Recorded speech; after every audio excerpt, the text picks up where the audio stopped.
I call this meeting to order. In accordance with the provisions of the New Jersey Open Public Meetings Act, the Highland Park Board of Education has given adequate notice of this meeting by having published the date, time, and place of this meeting in the Home News Tribune and has posted notice of this meeting at Bartle School, 435 Mansfield Street, Highland Park, New Jersey. Linda, could we have the roll call, please? Ms. Aversa? Ms. Berkowitz? Here. Ms. Bull? Here. Mr. Dietz? Here. Ms. Hughes? Here. Ms. Pointer-Titus? Here. Mr. Ross? Here. Ms. Scherber? Here. Mr. Sherman? Here. Please rise for the Pledge of Allegiance.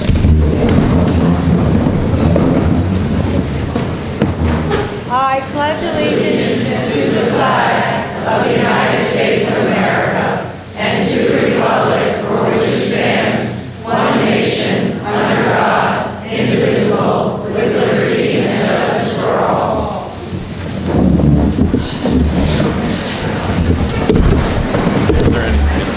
Linda, have there been any communications? The board did receive several emails, most of them or all of them regarding various recent board actions. Thank you. Mr. Capone, could we have the superintendent's report, please? So to open, I really wanted to address the concern for which most people are here tonight. The cuts that have been made have been focused on the non-instructional positions within the district. Approximately a third of the cost savings came from administrative cuts. 2/3 of the cost savings came from non-instructional positions. As a district, we fielded many concerns from students, teachers, and parents. We lack textbooks in chemistry, biology, Algebra 1, Algebra 2, geometry, calculus, world history, U.S. history, world literature, ESL, middle school science, social studies, literature, and math. There's a lack of classroom materials such as writing kits, reading programs, the need for additional level texts, supplemental resources, and new curriculum. In addition to that, there's a lack of current and working technology. We actually, it's not going to work, is it? No. See on the street. That would have been a nice trip, though.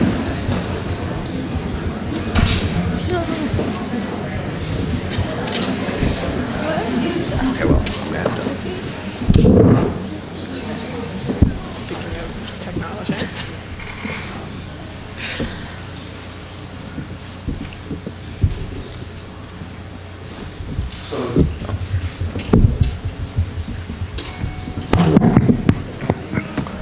Some of the technology requirements that we've had and some of the issues within the media centers. We have 31 computers. They're down to 10 of the original systems. Again, you can see the old style of many of these computers. Equipment as far as back as 1996 that we're expecting teachers and students to utilize.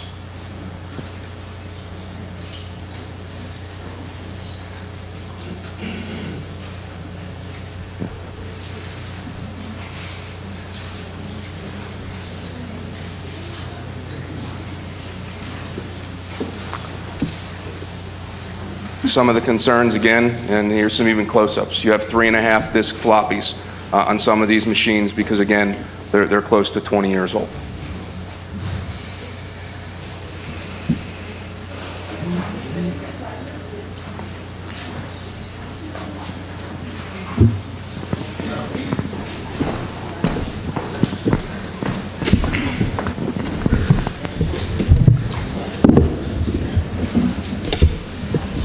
The other concern that we've heard repeatedly is the need for opportunities for staff development.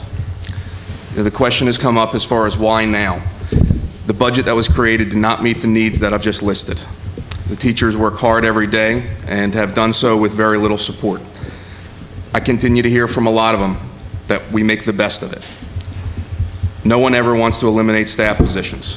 It's the responsibility of the people up here to ensure that teachers have resources that they need so that they can meet the needs of every child. The reduction in force was conducted to supply funding to classrooms for our students and teachers.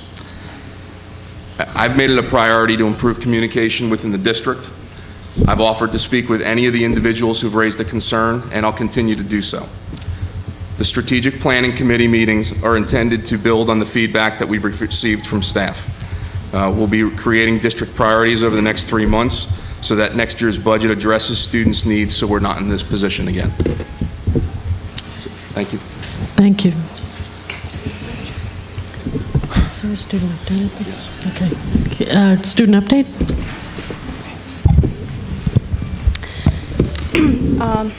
Because several or numerous students were upset about the personnel situation, they requested more information from Mr. Capone. Mr. Capone then provided a Q&A session last Wednesday after school in the high school, and students remain concerned about the issue. Is that it? Thank you.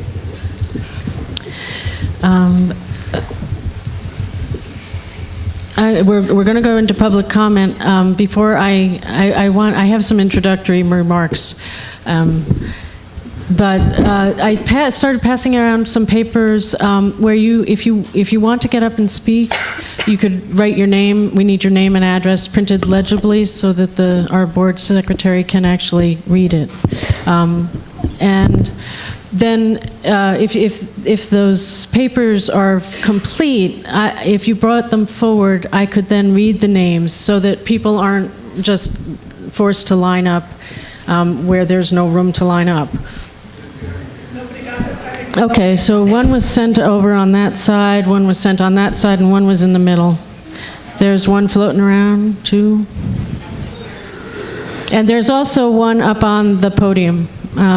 So if you come up and haven't signed elsewhere, please sign in there. Okay. Please bear with me while I go through this. I'm hoping to clarify some of the issues that have come up recently in the last 10 days or so. The board understands. No.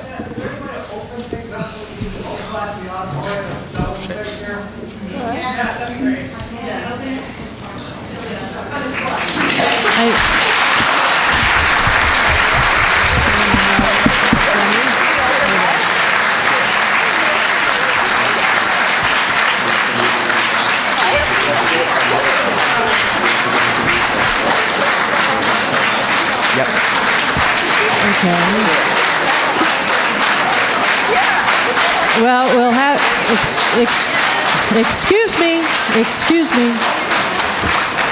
We would have to go into recess while we move everything back. All right. Do we need a motion to go into recess? I'd like to move us to go into recess for 10 minutes. Second. All in favor? Aye. Aye.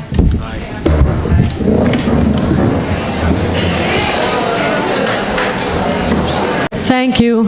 We're trying to get a hold of the custodian who has the key, and so when we open the doors, people can go and sit out over there. But we aren't going to take another block of time to move the table back because it will take time, and we need to just go forward with this meeting. But please feel free to move over there when we finally get this open. Okay. The board understands, based on the communication that it has received from members of the public, that there is disagreement about recent actions that have been taken, and we are here to listen to your concerns. Board of Education meetings are structured as a meeting held in public, not as a public meeting. The public comment section of the meeting is the time for members of the public to express themselves, but the board does not engage in a dialogue or conversation with the public at these meetings. We will record any questions, comments, and respond to them if possible, as appropriate after this meeting. Before public comment begins, I want to address some of the concerns that have been expressed over the past 10 days. Please bear with me while I provide some background with which some members of the public may not be familiar. The budget that the board adopted in April 2013 was based on the needs of the district as perceived by the previous district administration. Approximately 85% of any budget is tied up in fixed and contractual obligations such as staff salaries, health benefits, educational services, maintenance, and transportation. This leaves approximately 15% for the operation of the schools. Between April 2012 and April 2013, we gained 63 students, and since the budget was passed last April, we gained an additional 67. That's 130 students, and almost 10% increase in 18 months. The percentage of people living below the poverty level in this town has increased to almost 11%, and 38% of our school population is eligible for free and reduced lunch. That has substantially increased over the past 5 years. This is relevant because this population tends to need more support in the classrooms. Although the board and the administration work each year to adhere to the 2% tax levy cap, we experience increases in excess of 2% on many of our fixed expenses each year. The law allows us to use ballot questions in order to ask for support for particular programs that exceed the cap, but we felt that a recession was no time to be making extraordinary requests to the public, particularly because the borough does have a higher tax rate than many surrounding communities. According to the state's own school funding formula, we have been underfunded by the state in the past 5 years to the tune of $4,961,208. Underfunding this year alone was $1,364,000 and some odd dollars. And then there's the $350,000 to $500,000 we lose each year to the charter schools. Our superintendent came into the district 2 weeks before school opened. We could have hired someone to keep the superintendent chair warm and to maintain the status quo. Instead, we hired someone who would take a critical look at the schools. Mr. Capone has spent the last 2 months reviewing the systems in place, talking to the principals and staff, and assessing district needs. As many parents know, many of our classrooms are being hobbled by an insufficient number of textbooks, outdated textbooks, as you just heard, lack of teaching materials. As our charter school obligations increased, individual school budgets bore some of the brunt in the last couple of budget rounds. An inventory of the district's technology, as you also heard, reveals that the district is functioning with woefully outdated machines. Although we've spent money to increase the bandwidth in the district, we have spent very little on classroom technology over the past several years. Teachers need support in the classroom so that they can meet the requirements of the new assessments. We needed funds to address these areas and return to reductions in non-instructional positions. We did not make these decisions lightly. However, when we considered our students' needs, we felt that it was our duty to make these changes. We all want there to be options, choices between this and that, and sometimes there just aren't any. Why were these cuts made mid-year?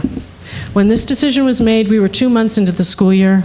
If we did not find the money for classroom supplies, our teachers and students would be without them for 7 months. That is unacceptable. Why was this not discussed openly at the Board of Ed meeting? The Board of Education is obligated to protect the confidentiality of personnel. You may believe that this is not a personnel issue, but in a district our size, anyone who read the descriptions of the positions ripped would know who these individuals are. And the truth is, the board is here to make these decisions, even the difficult ones. This board is supportive of its employees' rights to organize and bargain collectively. This is the board that voted to support the rights of the Sodexo workers to unionize. The contract negotiations currently underway are proceeding in the same way as the previous 3 contract negotiations with the HPEA. We have gone to impasse. There's nothing new here. It's the way it goes in this district. I cannot address the other statements made by the union because they relate to confidential matters, but I wish I could because they are being falsely represented. The shift away from homogeneous groupings in math and language arts in Bartle was made all at the request of the teachers and conforms to current thinking on effective elementary education. If you want more information, you should direct questions to the Bartle school principal. There is no one on the Board of Education who does not have the best interests of the Highland Park School District at heart. 4 of our members are proud graduates of the district. Most of us had or have children in the district. Although you may disagree with the actions the board has recently taken, please keep this in mind. The board is comprised of Highland Park residents who volunteer a great deal of time and effort in order to support a school district that must address the needs of all of its students. The steps taken by the superintendent and the board have been a response to district needs. They do not reflect a change in direction or a different vision. They are in line with our district goals and beliefs, which you can find on your agendas. The strategic plan process is the opportunity for members of the public to contribute to the district vision. The board sets goals every year, but we have never had a strategic plan in place. The superintendent has begun this process as he described. And again, I will remind the public that the first meeting will be held next Monday, November 25th at 7 p.m. 7 p.m. at the high school cafeteria. There will be others held later, and we'll keep you informed about those dates. I hope you can join us for that effort. We have not done a good job of communicating with the public in a timely manner, and for that we apologize. It seems to be where we often fall short, and we continue to try and do a better job. But communication is a two-way street. We have regular board meetings, and you can reach us by email or by calling us. I have to say that I have received one phone call in the last 10 days to ask what's going on. So my request is, if you have concerns, reach out to the people with the information. We are your representatives here. We want to hear from you. A parent came to the board 2 meetings ago and reported a lack of textbooks in the classroom. We did not know there was a problem, and now that problem is being addressed. And I know that the superintendent has an open door policy and would love to hear any and all concerns. Finally, I ask you to take your concern for the school district and your passion for public education, organize and go to Trenton.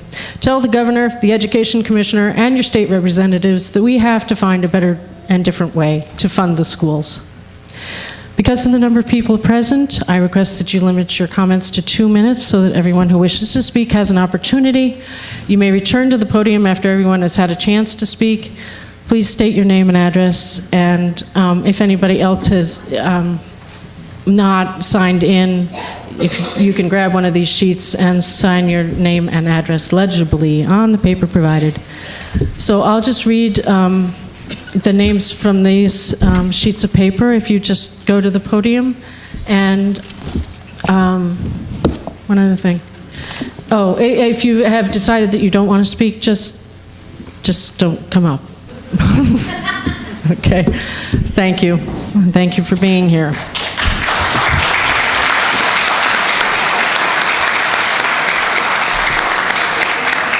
Okay, Ellie Ventura Bills.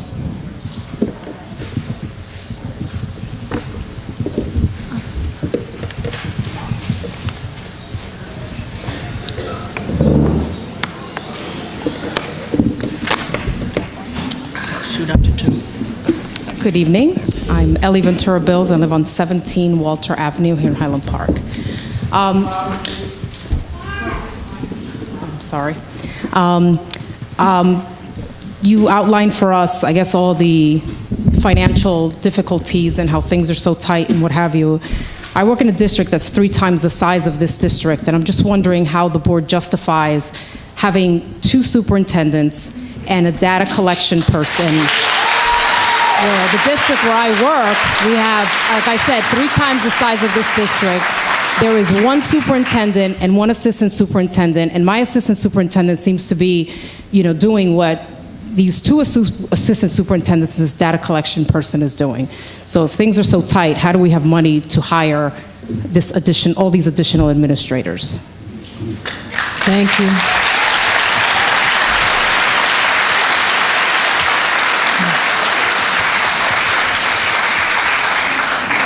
Sarah Hymanitz?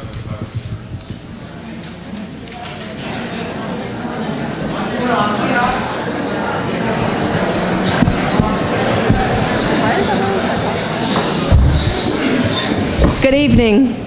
My name is Sarah Heimowitz. I live at 216 Graham Street. I'm concerned that the board and the new superintendent have misread our district and community. The rifts in the direction in which our district seems to be headed reflect a view that our schools are somehow broken. For that reason, the board brought on a self-proclaimed turnaround guy whose experience lies in fixing failing schools and implementing data-driven reforms. The problem with this is that our schools are not broken. We have good, committed teachers.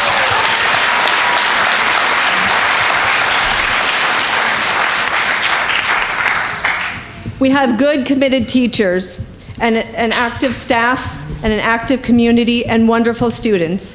Is there room for improvement? Always, of course. We are a focused district, because of an achievement gap in standardized test scores in the district. That's largely the result of our high poverty rate in Highland Park, and there's plenty of data to show that poverty is linked with decreased test scores. That's just a matter of common sense. But the answer to closing the achievement gap is not data crunching, not reducing frontline staff, not threatening our teachers and destroying their morale, not employing union-busting tactics, and not sacrificing class size for the sake of modernizing our schools' technology.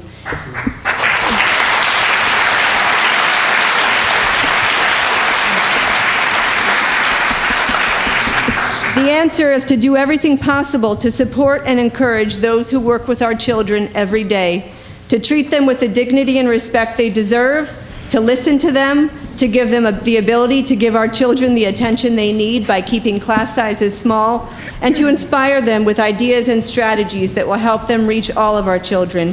We already have a strong educational foundation in this town. We need to support and strengthen it, not destroy it. I strongly disagree with educational reform that is driven by standardized test scores rather than an understanding of the unique needs of our students and community.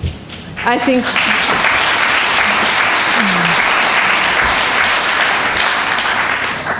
think laying off effective workers in a struggling economy is cold-hearted and shows a lack of basic human decency.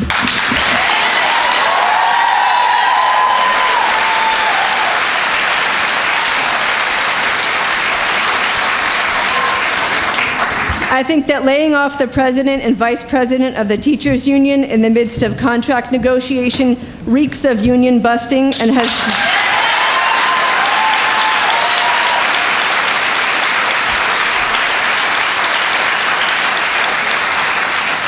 and this has left our teachers fearful and demoralized. I think that a newcomer making these changes without the input of the community is frightening, and I think the board must be held accountable for letting this happen.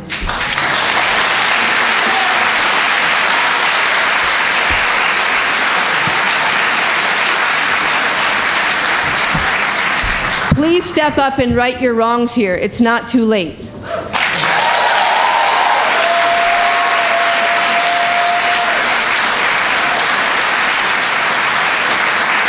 Ann Gowan. Ann Gowan. I'd like to cede my time to Mrs. Helene Rothman.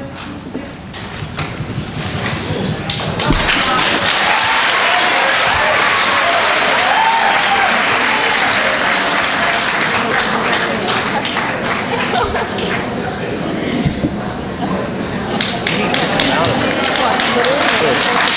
He needs to get out of there.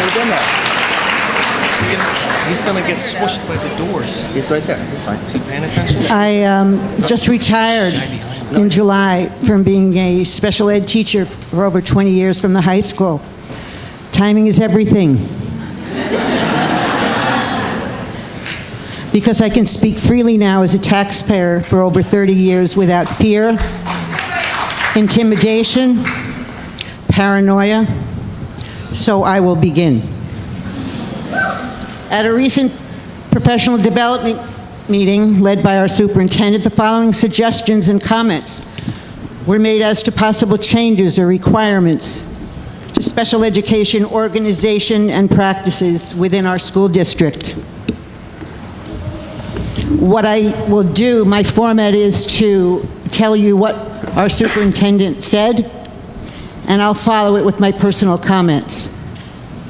He doesn't believe in many of the accommodations and modifications we've been using. Doesn't seem to deem them appropriate. I wonder which ones he deems inappropriate and what does he base his assertions on. I must have missed something in the resume because I didn't see anything with special education expertise.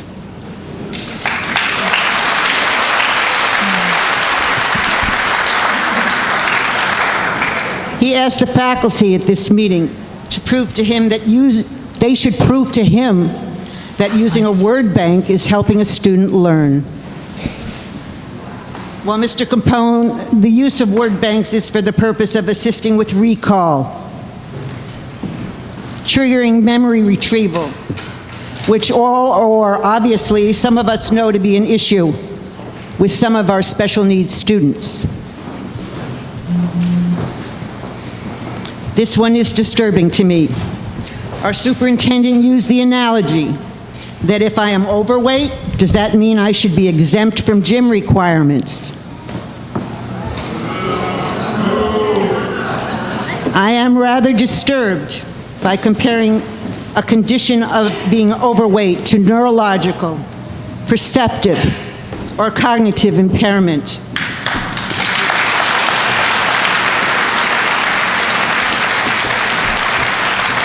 I would say that the complexities are not comparable. He said students shouldn't use a calculator because it isn't helping them to improve on math skills. Wow. As you should be aware of, there is always, and I know this from experience, I know who teaches math to special needs students at the high school, there is always in-depth instruction as to analysis of mathematical problems, mathematical process and strategies to be used, followed with detailed modeling that occurs prior to the use of a calculator. Would a special education student not be permitted to use a calculator in an ICS class? I wonder what the impact would be if you told that student they weren't allowed to use one. I would think you would want all our students to be instructed and well-versed in the proper use of the calculator, which, by the way, is permitted on the HESPA, and we all know that is a timed test.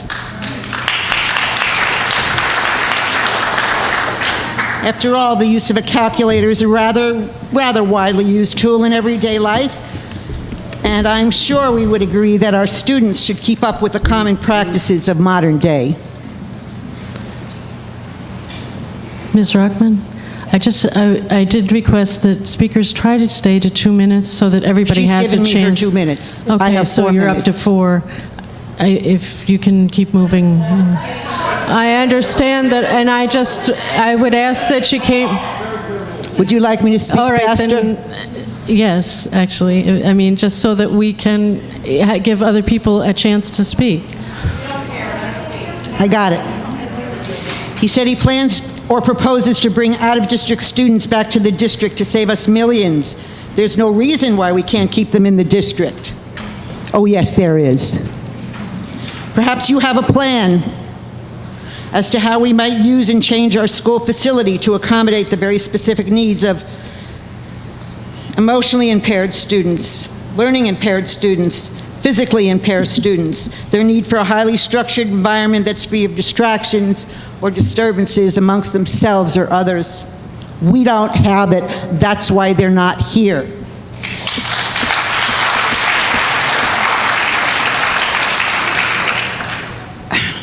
The acquisition or construction of equipment or proper space to accommodate all these children, my goodness, that would cost us money, and we are in dire financial straits.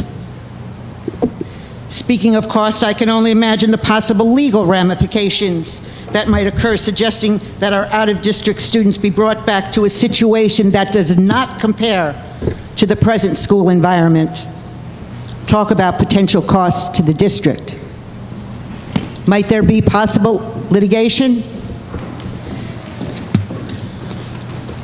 Then there's always having adequate number of faculty to teach these students with proper certifications, to teach these students with very specific disabilities. Mr. Capone has suggested we shouldn't use reading level texts that are on a par with our students' reading level. He believes that we should be using mainstream texts within the special ed classes. Well, you can't comprehend what you can't read, sir.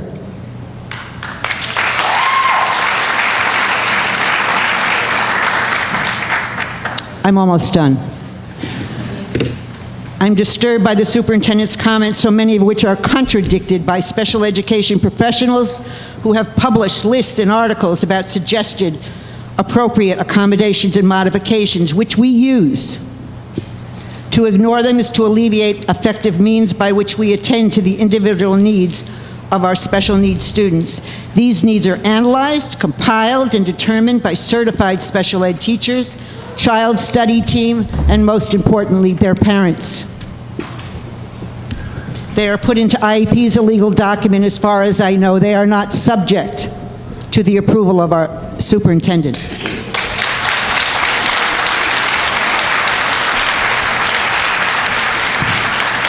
Are you questioning the ability of and the conclusions these professionals agree upon? Are you questioning the validity of the IEPs and how they're constructed? My closing statement. What concerns and disturbs me is that anyone on this board would even consider any of these proposed ideas to be beneficial to our special needs students. To the contrary, they deserve a hell of a lot better than that.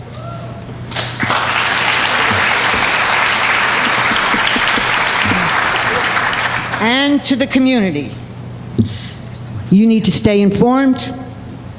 Do not have your voices stifled or your thoughts manipulated. Thank you. Thank you. Darcy?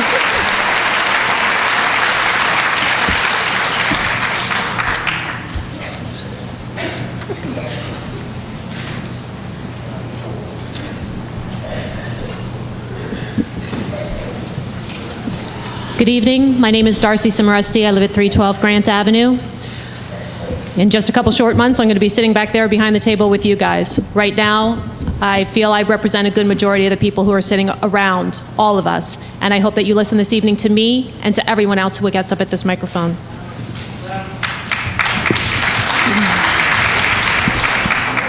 There is a simple explanation for why we are all here tonight. Highland Park is a town that prides itself on being progressive, on being inclusive, but most of all, on being just and fair. Highland Park is not a town filled with people just looking to take care of their own. We take care of each other. When a member of our Highland Park community is in trouble, we rally together.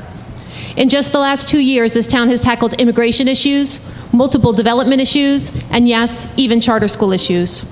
We haven't always agreed or been on the same side of these issues, and often partners in one cause or on opposite sides of another. But all of these issues have been dealt with honesty, integrity, and most importantly, open discourse. And this is why the current situation isn't sitting so well with so many people here tonight. Where was the open discourse? Why wasn't the community notified there was a budget issue? Why weren't we asked for our input? What other options did the board consider, if any, other than the now infamous reduction in force that cost 10 employees their jobs, including the president and the vice president of the union, in the midst of stalled contract negotiations? We simply don't know because the public was not given a seat at the table. The public was not informed when problems were identified. The public was not informed when options were weighed, and the public was not informed when decisions were made. This is simply not how we do things in Highland Park.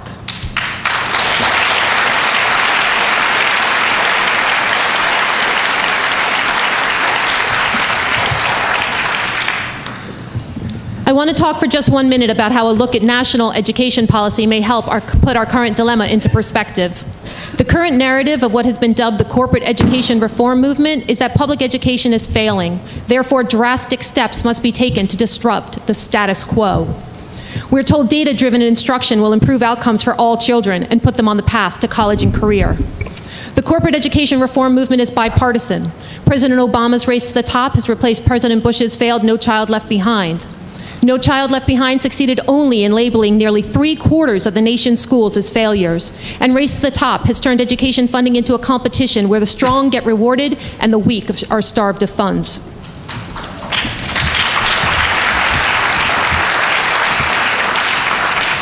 We live in a bizarre world where Governor Christie and President Obama advocate many of the same education policies.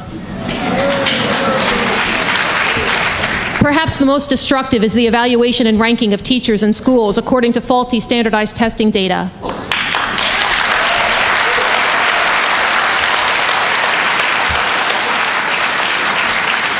Even if you don't pay attention to education policy, as parents, it is impossible for us to ignore the effect the current emphasis on standardized tests has had on our children.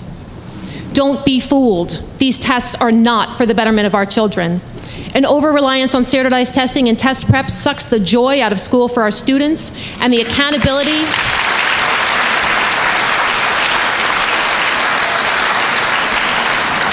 and the accountability measures attached to them are the stake in the heart of our teachers and our schools. The bipartisan corporate education reform movement massages data derived from our children's test scores to create their narrative of public school failure. Recently, you may have heard rumors that our district is suddenly considered a low-performing district. Don't believe it. We know our schools. We know our children's teachers. Most importantly, we know our children.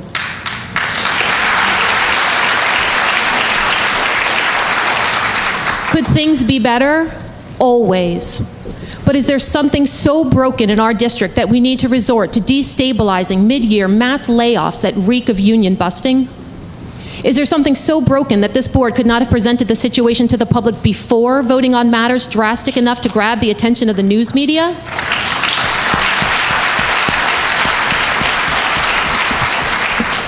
I highly doubt it.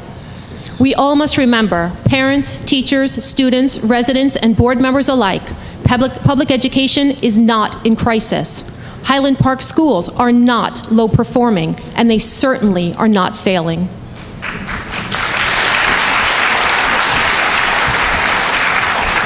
We have a strong, diverse district with students, parents, and teachers who care. We care about learning, and we care about each other. And again, simply stated, this is not how we do things in Highland Park.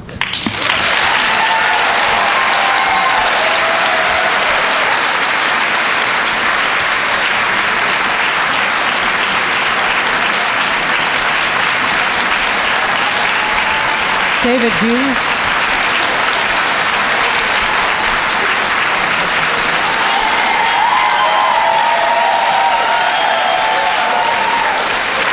For David. David Hughes. David Hughes. David Hughes.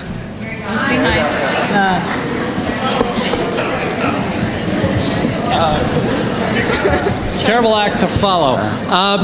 Very briefly, I want to reiterate the way this decision has struck many of us as union busting. I think the board has to consider its own credibility and the credibility of our town in this type of decision. You've decided to eliminate the positions of 9 staff members. As it's been said, the first vice president and the president of the union. These are normally people with tenure who would be able to move into other positions with untenured staff, but you've eliminated the positions they might move into as well. And you've eliminated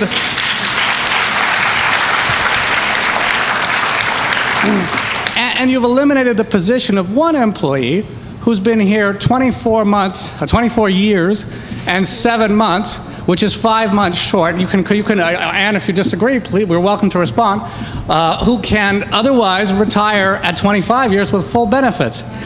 Now, tell me, let's talk about it. If you think I've got something wrong, let's talk about it. This is about communication. So this seems inhumane, it seems ill-considered. It also, and this is the worst part, that at the same time to hire a passel of 6-figure administrators doesn't make sense, right?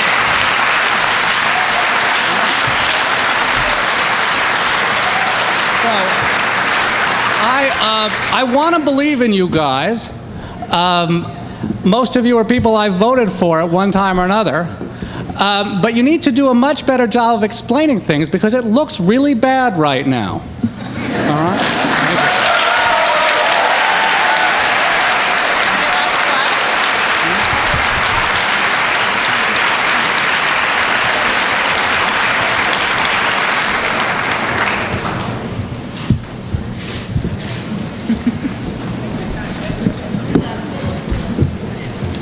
Good evening, I'm Melanie McDermott from the same address as that guy, 330 South 3rd Avenue in Highland Park. Thanks for having this meeting. Thanks for listening to us calling for this meeting. Quickly, there's sort of 3 areas of concern I have. One concerns the substance, one concerns process, and one concerns politics. To speak briefly to the substance issue, As has been rehearsed, the stated reason for the staff cuts was for books and computers and other facilities for our students, but as David pointed out, why then hire the high-priced administrators? I think that there is a reason for that, but those reasons must be articulated. We're, as you see, an intelligent, engaged community, and we can understand them. But the impression that is given to me by the titles of these new positions, which I don't know much about, is one is something like Assistant Superintendent for Assessment, and the other is Data Analysis, is they are part of the so-called education reform movement that Darcy just spoke so eloquently to the concerns about. And from my position, and I think I'm not alone in this room, that is a move in public education that we should be resisting, not paving the way for, not investing in.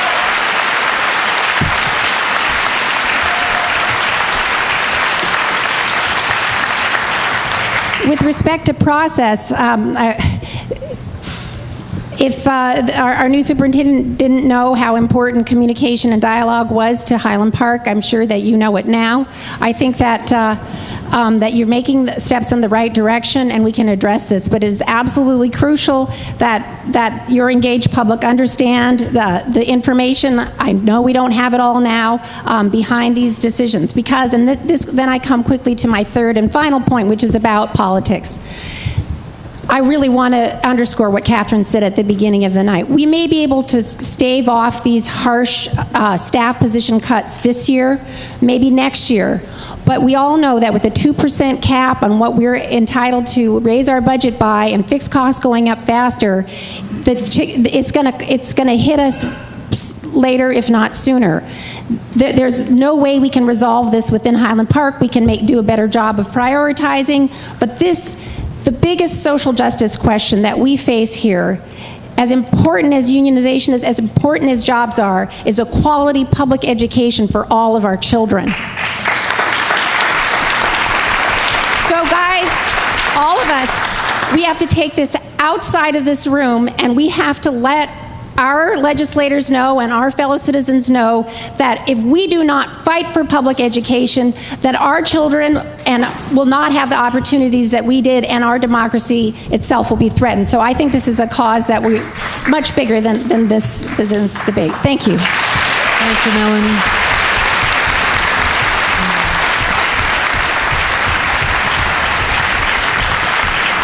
Rob Scott. Rob Scott. Oh, hi. There you are.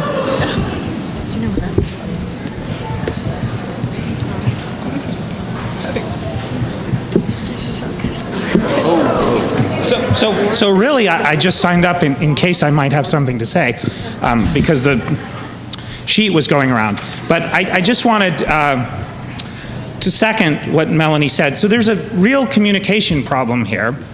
I've heard several different stories about what's happened, and unfortunately, we haven't had a good explanation tonight from the superintendent or the board exactly what's happened. So we know that a bunch of positions were cut, and this saves some money, and we know that some administrators were hired, but it's unclear to me what these administrators do, whether they're replacements, whether they're new administrators, and these are the sorts of questions that I think the community deserves to have answered. So I know this apparently can't be a dialogue, but I guess it's a little disappointing that we didn't have a clear presentation of exactly what was done. These were the positions that were cut. This is how much money was saved. These are the positions that were filled. This is what these positions will do. This is why we need these positions. And this is how much they cost. And these are the alternatives. So we haven't heard any of that. And before everyone can go home and be happy about the direction of the schools, I think everybody needs to hear that. So that's all I have to say. Thank you. Thank you.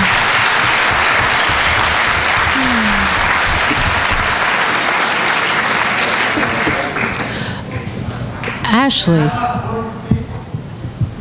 How would somebody from the board stand up and respond to all this?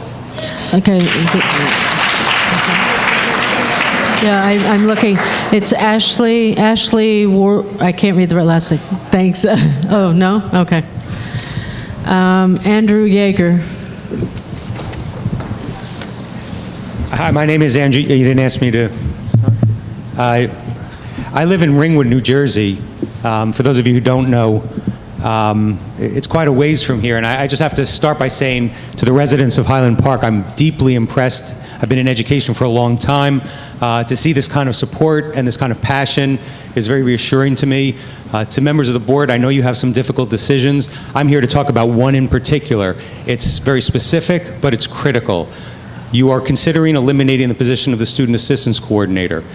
For those of you who know, and certainly for those who don't, this is the in-house person who is solely responsible for addressing the social emotional needs of the entire district. Now, I know that you have some textbooks that you would like to buy and you'd like to update your computers, but I promise you that you could have the state-of-the-art textbooks, the most advanced technology. It will not make a difference if your students are being bullied, are depressed, are anxious, are afraid, are angry, are being bullied.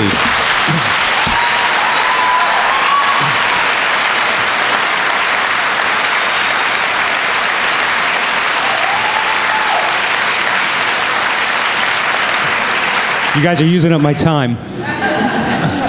The Centers for Disease Control, some of you may know, just came out with some data which is quite shocking to a lot of people, not to us in the field of counseling. 1 in 5 students is dealing with some type of mental health issue. That's 20% of that's several per classroom. These are kids who are anxious, they're depressed, they're hungry, they're high, they're not functioning. And no matter, and if what I hear tonight is true, and I'm hearing it from both sides, the community as well as from the board, that we care about students and we want to support the teachers, there is no better way to support our teachers than not only to maintain this position, but to fully support it. And the teachers will tell you that themselves. They don't know what they're going to do without a student assistance coordinator. So I appeal to the board. You guys, many of you have children. I know that you would never neglect the social and emotional needs of your kids, because you know without that, all is lost. They cannot learn, they cannot focus, they will not be successful. That learning is predicated on a safe and healthy environment in the classroom, and that life success is predicated on developing these social and emotional skills. And in one stroke of the pen, you will not just eliminate a position, but you will eliminate the access to those services that your kids desperately need. You wouldn't do it to your kids. You're representatives of all of the children in this district. Please do not do it to them. Thank you.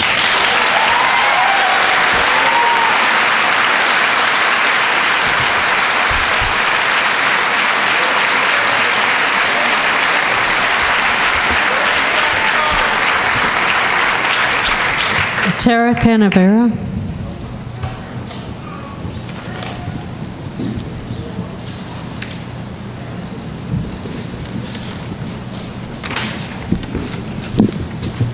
I'm Tara Canavera. I live at 361 Crowles Road.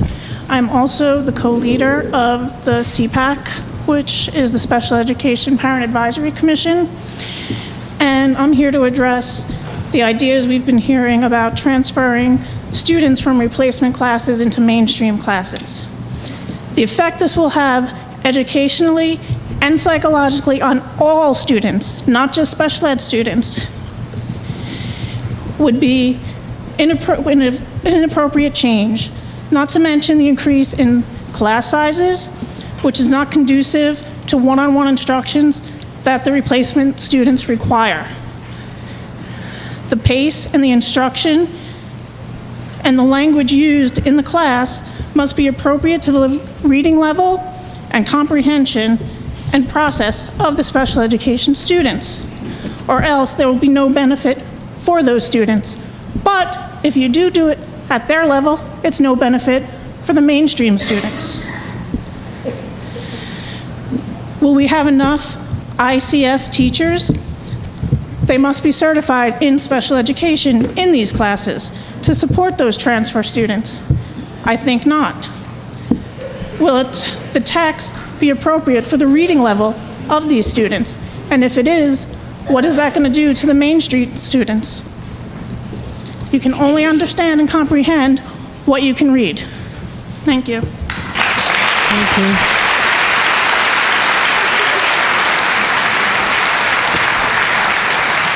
Jay?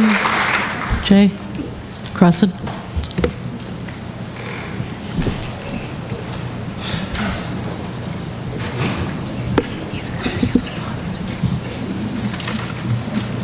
My name is Jay Cross, and I live at 113 Harper Street. Yeah, you need to be in the mic. Sorry.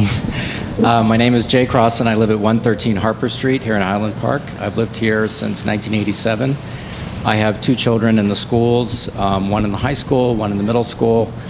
I'm a strong supporter of public education. My parents are both public school teachers. My sister's a public school teacher. They're all active in the union. And I myself have been a member of an education union for over 10 years. I just want to thank the board for your efforts and for the hard choices you've had to make.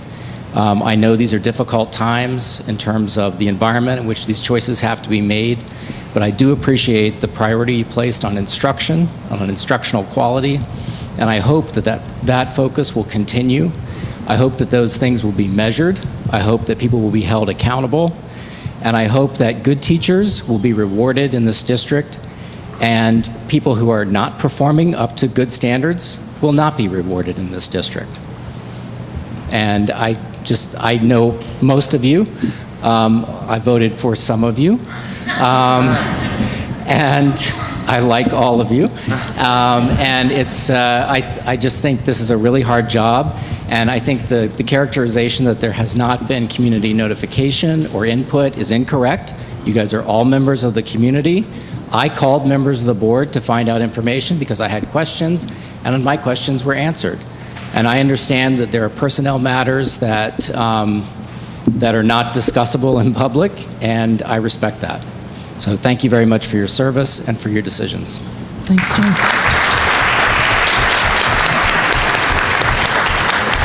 Mary Ann Feinberg.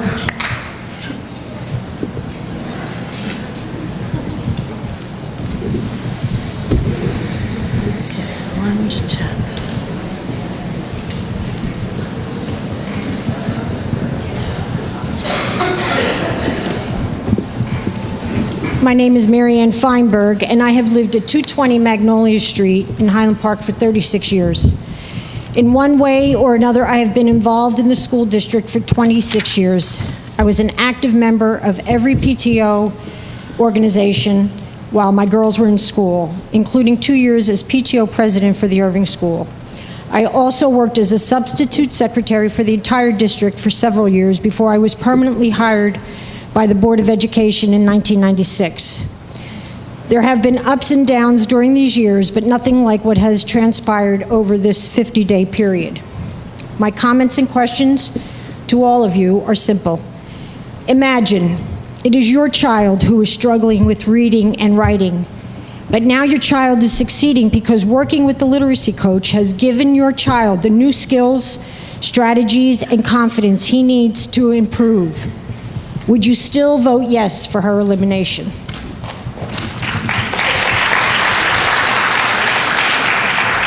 Imagine it is your child who is suffering from depression.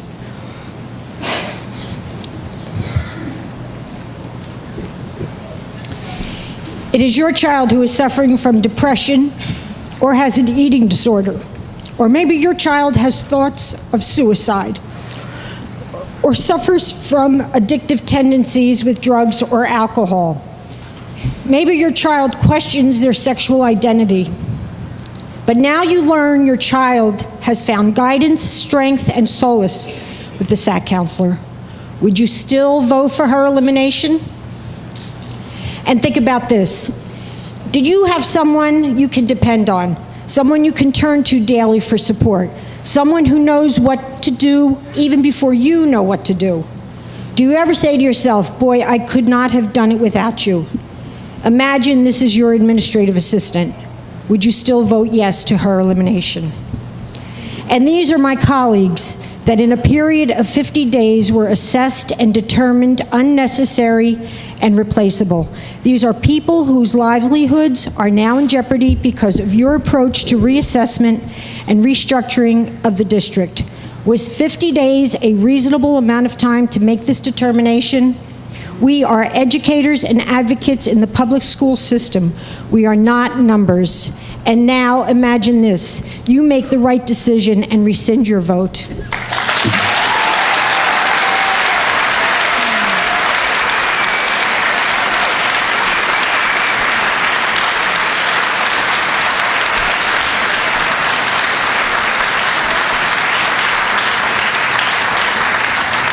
Doreen Consomago? Oh, good. My name is Doreen Consomano. I live at 31 Toad Lane in Ringgoes. For those of you who don't know, that's in Hunterdon County, so I don't live in Middlesex County, but I am a student assistance coordinator in Sayreville.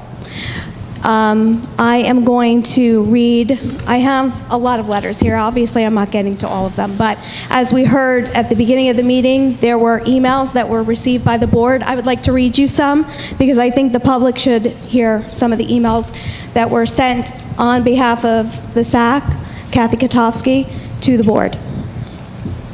Dear Highland Park Board of Education, my name is Max Zanstein, and I am a recent and proud alumni of Highland Park High School. I was saddened to hear that there was a decision made by the Board of Education to eliminate the position of Student Assistance Coordinator, thus ending the employment of Kathy Katofsky at Highland Park High School. This decision saddens me deeply because Kathy changed my life as a Highland Park High School student.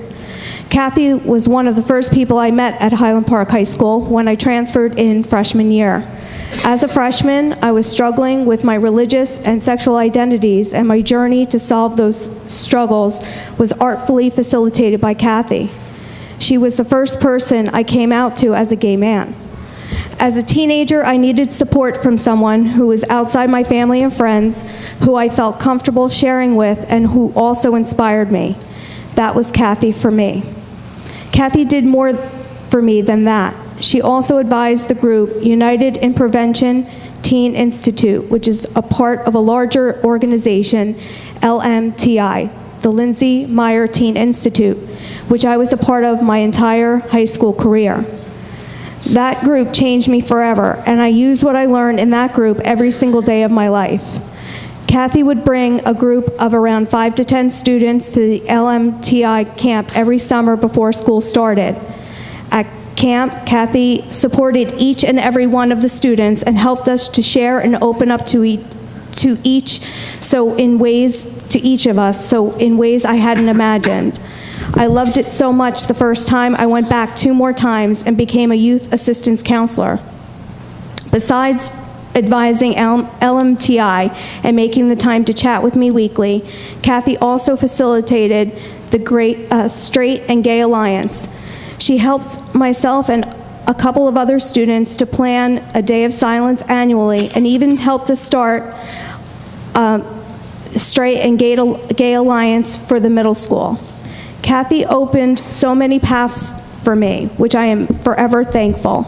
Her support in helping me to negotiate my religious and sexual identities inspired me to host a national conference for the National Union for Jewish LGBTQ students last year at Rutgers University. It was through Kathy that I first learned that I am lovable and capable, and those teachings have guided me since. For those reasons, I hope that you rethink your decision. Can I read one more? It's short. Yes. Can I read one more? Yes. Okay. I'll read just one more.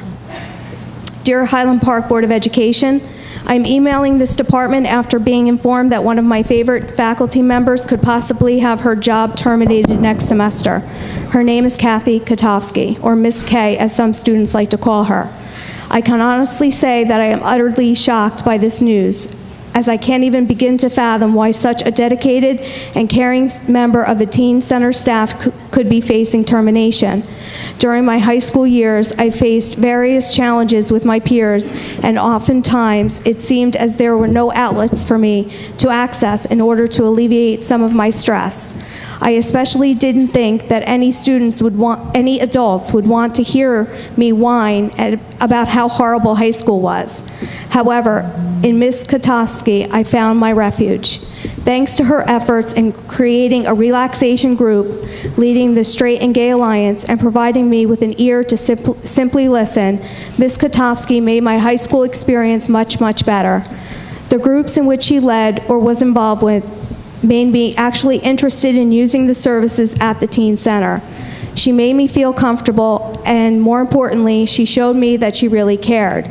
I remember the days where I would see her smiling cheerfully at me in the hallway, and I remember how it used to make my day a little brighter.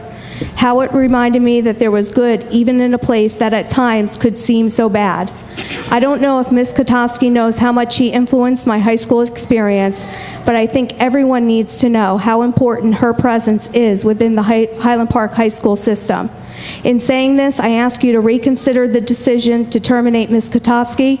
The students of Highland Park deserve someone who really cares, someone like Ms. Kay. Thank you for your consideration. Thank you.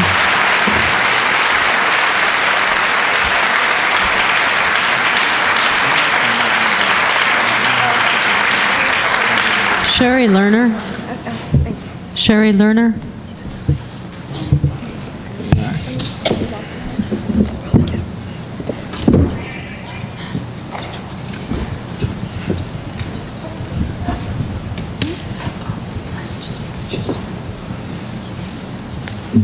Thank you.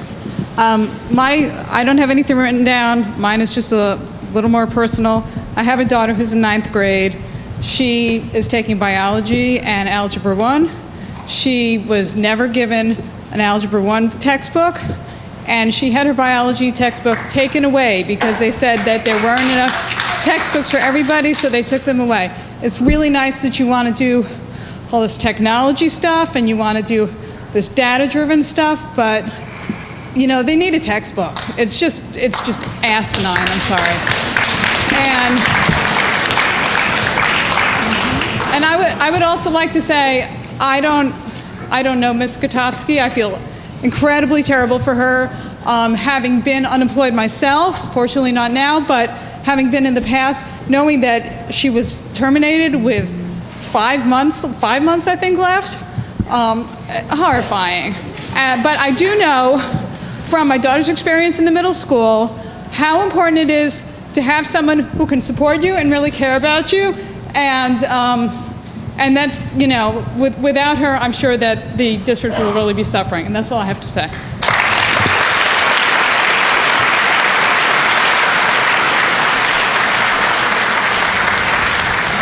Jen Ellis.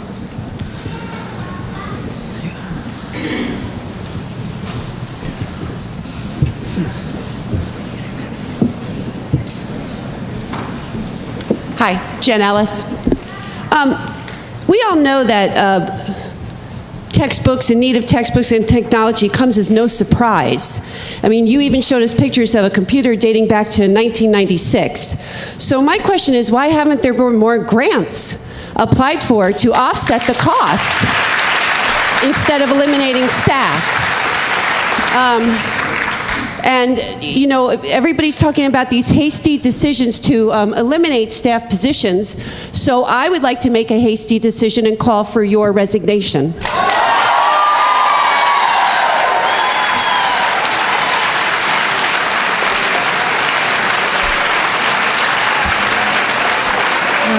Randy Sumner.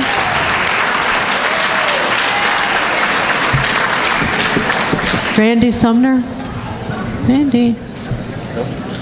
Randy. Oh, there you are. Sorry. Well, it's tough to come up right after that. Randy Sumner, 215 Amherst Street.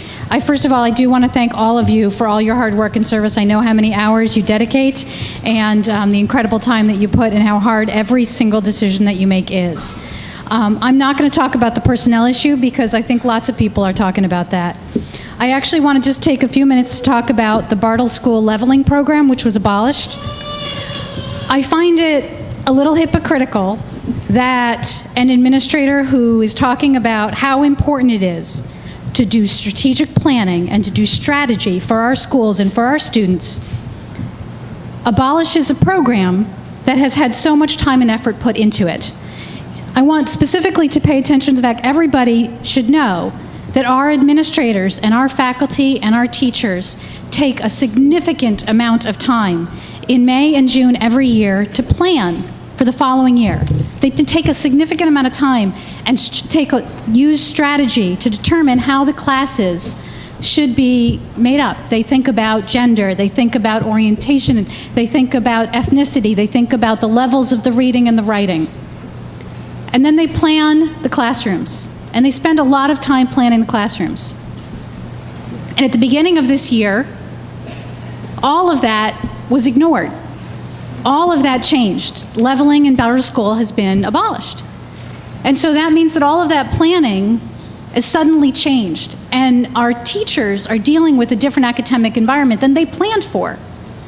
So I think that an administration that talks about the importance of strategy should have decided, okay, we're going to change leveling. That's fine. That's a decision that you can make as a board, and I support that those are sometimes decisions that we have to make. Then you make a transition year plan. And that's the thing that does not appear to be happening.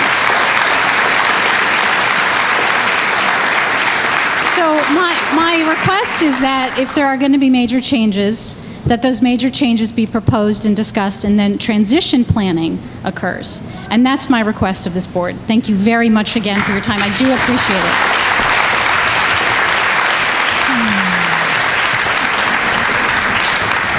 it. Brian Graff.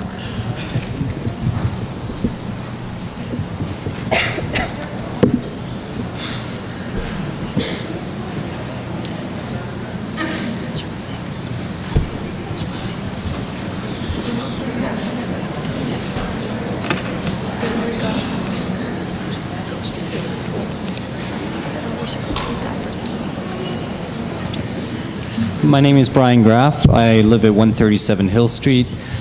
I just have a couple of brief comments, and actually they pretty much reiterate some comments that were made before, but I think I'm pretty much just reiterating some points that have already been made, but I think they're important.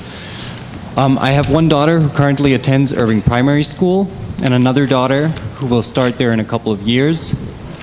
Like others here, I'm deeply troubled by the recent decision to eliminate 9 staff positions. I was hoping you could explain in more detail the process which led to this decision, because a little over 50 days, which is how long Superintendent Capone has been with this district, doesn't seem like a terribly long time to decide that the only way to secure funds for additional classroom materials is to endanger the livelihoods of 9 school employees and their families.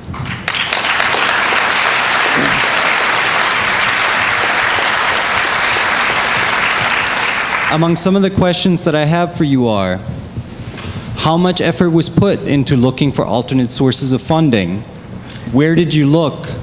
How exactly did you consult the parents, staff, and students who, according to Mr. Capone's recent letter, have been asking for these materials about how they felt the funding should be secured? I, for one, am not comfortable with the idea that my daughters will end up using classroom materials that cost several staff members, some of whom have given a lot of years to this district, their incomes, health, and pension benefits.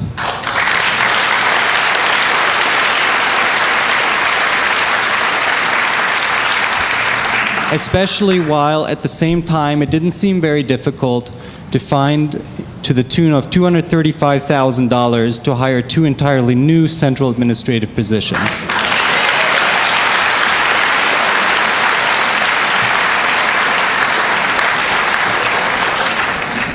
What this tells me is that this decision was not so much about money as it was about choices and priorities.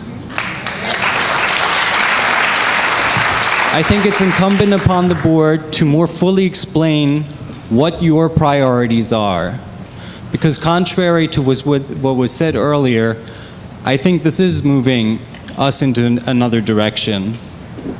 And you need to tell the community whether your intent is to move this district in the same direction that other districts have taken as of late, where the budget becomes a justification to expand central administration, implement more testing, more assessment, rather than investing in the people who directly serve our children and provide them with the services they deserve and need. Thank you. Thank you.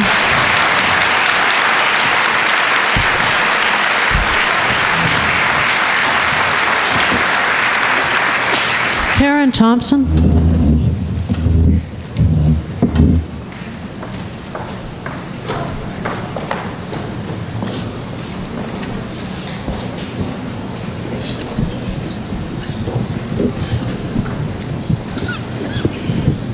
Karen Thompson, 260 South 8th. I was going to pass and just say the board should listen to all these fantastic speakers that have already been at the mic. But then I decided that I think it'll be important for you to hear a different kind of perspective. I've been in Highland Park for, I don't know, 30 years, and it's been some years since I've been to one of these meetings. I had a kid in the school system, and back then I went to all these meetings, and they were contentious. Oh, I see some board members who were students then. And there were contentious meetings and vigorous discussion. But the thing that stuns me today is I would think the board always listened to the community. And I think there was an intense exchange. And I think the problems in the past often got worked out. Well, at least my son got a fantastic education. He's got, I don't know how many degrees. Too many degrees. But there was one meeting where the board did not listen. And that was the meeting when we tried to tell you not to privatize the custodians. It wasn't you particularly, it was a different set of people. But you did it anyways. You did it anyways, and then 20 years later, as you reported, Ms. Bull, as you reported, you had to regret that by offering them the opportunity to organize after you had taken them out of the union 20 years before. And after you had, caused a few people to lose their jobs, like people are telling you not to do again. So could I just urge you to really thoughtfully listen to your constituency, listen to the people in your community, and not repeat any mistakes that have occurred in the past. Thank you.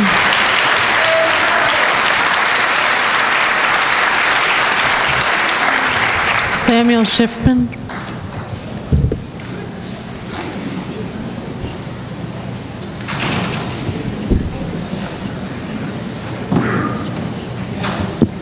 I heard somebody say "uh-oh" as soon as my name was pronounced. I'd just like to, before I even say anything, I am so uniquely touched by the incredible turnout that we've had tonight, and I think I see every single person I've ever come into contact with in Highland Park is here, and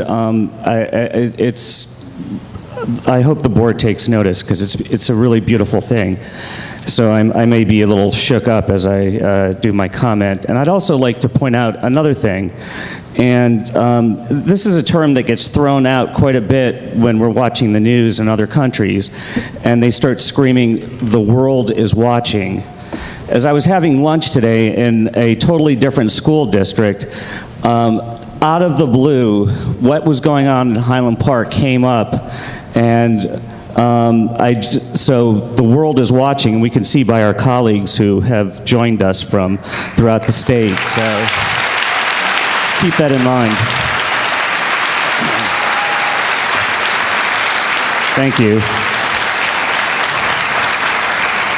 So I'll get to my 2 minutes.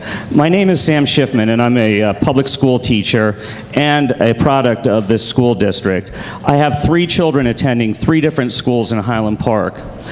I, like all of us, have settled into this community because of the diversity of the district and the wonderful educational experiences offered our children.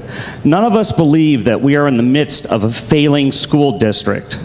Therefore, whatever initiatives that have been mistakenly green-lighted to offset this perception needs to stop immediately.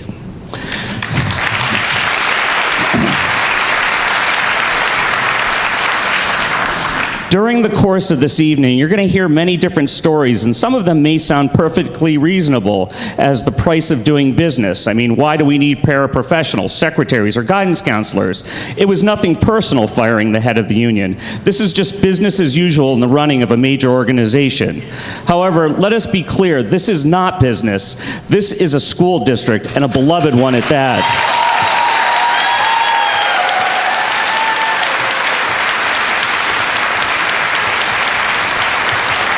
Thank you.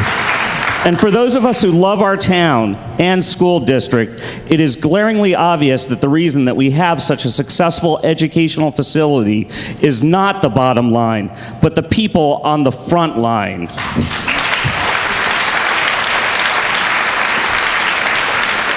It is those individuals who have daily contact with both the students and the parents which brings success to our schools.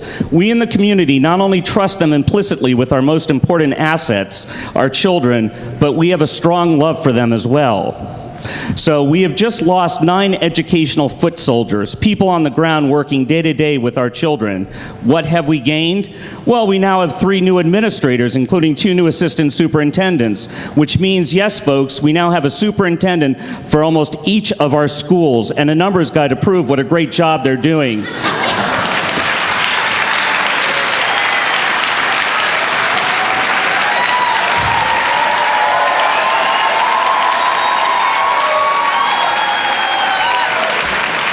You guys are too kind.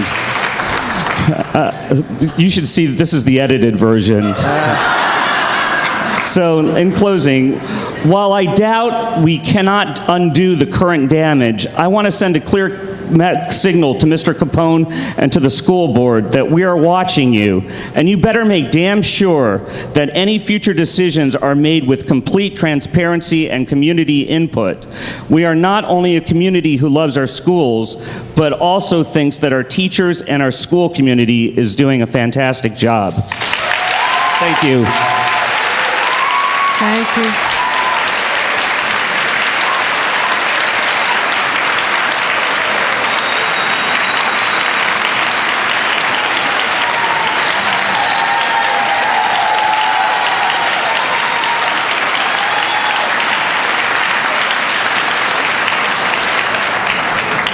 Bobby?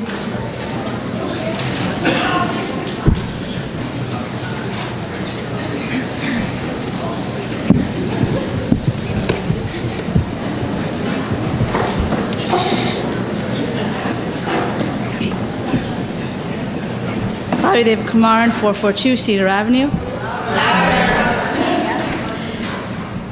Good evening, Board, and thank you for the opportunity to speak on our concerns. In reviewing the budget, I failed to understand the sudden and abrupt description that our district is suddenly in the red, particularly given that the 2013-2014 operating budget was approved by the board earlier this year and did not account for any reduction in force measures or shortfalls in resources. A review of board minutes as recently as November 4th, 2013 indicate that the budget is in order and in compliance with the requirements of NJAC 6A23-2-11B, where the board certifies that, quote, no major account or fund has been overexpended in violation of this statute. Review of this budget shows approximately $500,000 in my review of various reserves, which includes $100,000 of emergency reserves. Additional monies of $16,000 and $170,000 appear to be moved into reserves at a July 29, 2013 board meeting, and there's also possible charter savings of nearly $98,000, which is a result of seven fewer children attending the charter schools than originally forecasted.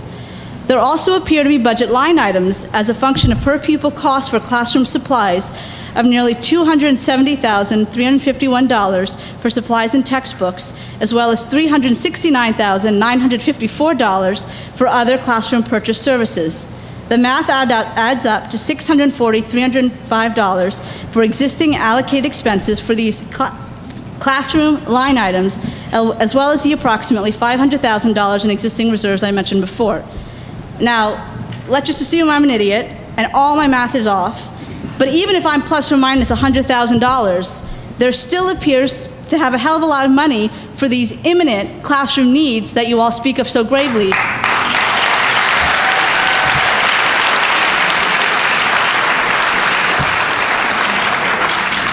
I am continuing to struggle with the swift and abrupt personnel changes that were brought down by the board in light of these figures, while at the same time the creation of a bloated central office with all the members of the executive administration level with no previous central office experience. The cuts executed included the termination of veteran employees of the district that have direct impact on our families. These cuts also include employees that would have helped to bridge the achievement gap in our district that this board so often speaks of. This is particularly troubling given how green our new administration is, and again, when there is no one that has any central office experience or district-level budgeting expertise. Where was our board? Where was our watchdog, given the known limited experience of Mr. Capone and his recently hired administrators? When did you find out about these rifts and these sudden shortfalls? What were these shortfalls caused by? If there was a textbook or technology shortfall that exceeded the allocated budget and the reserve amounts and the other monies, what was this caused by? Were there alternatives proposed in lieu of terminations? Was there any effort to employ grant strategies, as other districts have done, to fill this financial shortfall? Were there any suggestions of Mr. Capone reviewed by the board with any level of financial analysis or line item accounting review?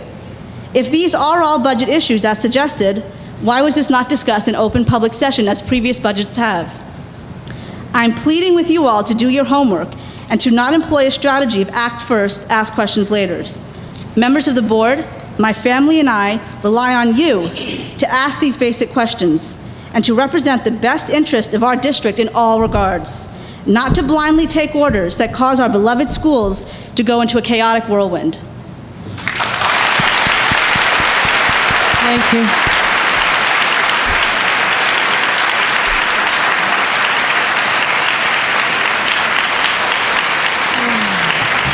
Jenny Chapman? Jenny? Yeah.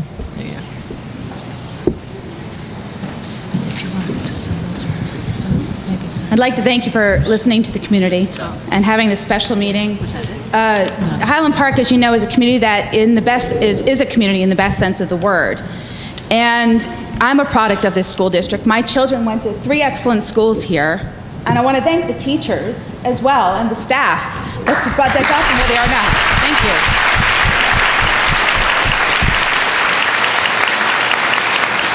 Highland Park cares about unions and protecting workers' rights.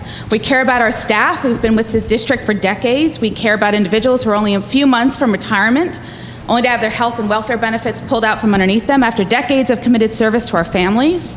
We care about our teachers, our literacy coaches, our guidance counselors, our paraprofessionals, our maintenance employees, and yes, we care about our secretaries, who are the first line of defense for our parents and students. We care about all of our faculty and staff, period. The reduction in force of 10 district employees included a substance abuse counselor, 2 literacy coaches, 1 supervisor, and 6 secretaries. Some employees were new, but others had given more than 2 decades of service to our district. Bringing Mr. Capone's friends and creating a top-heavy administration while cutting dedicated long-term staff members is not a fresh idea. In fact, sometime around 1989 to 1990, the board decided to RIF 3 positions and demote those 3 employees in those positions. And then the board at that time created 3 new titles with slightly different job descriptions under the guise of reorganization. There was a lawsuit which the board lost and cost the district a considerable amount of money in retroactive salary and fees. This is not worth repeating. Your mom would remember this. Our public schools, as I said, play a prominent role in the fabric of our community. That being said, it took no time at all to realize, for those of us that are watching, that 2 of the RIF positions were held by Union President Sarah Vaca and Union Vice President Keisha Ingram. And they were let go in the middle of stalled negotiations. While the contract of each terminates on January 3rd, their departure sure seems like union busting and sends a dark message to the staff on speaking up. And that's a problem. Kathy Katofsky has been working in our district for 24 plus years as the substance abuse counselor and is being let go from the high school only 5 months from retirement and state health benefits. Kathy is a beloved member of our district and has been instrumental in many key initiatives for our students, as some people mentioned before.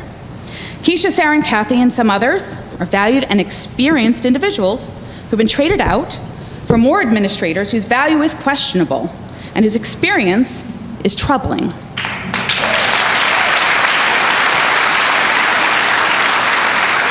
And I would like to encourage you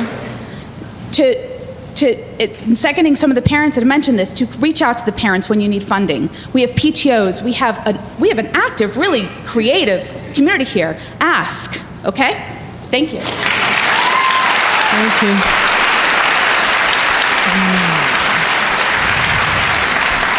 Gabriel Trevor.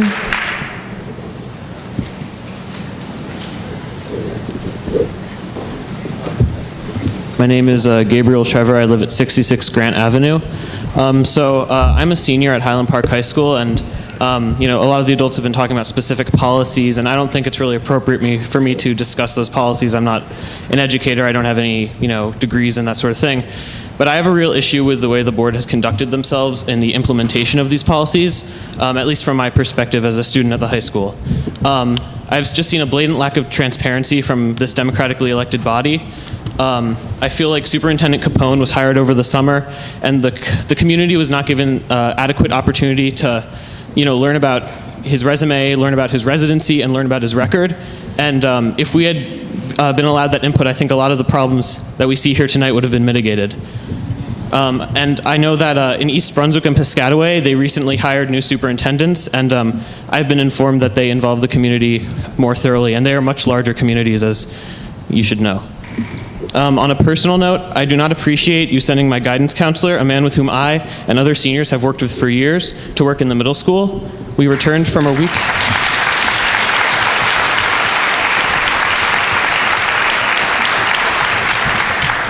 We returned from a weekend in the fall, and the seasoned professional was gone.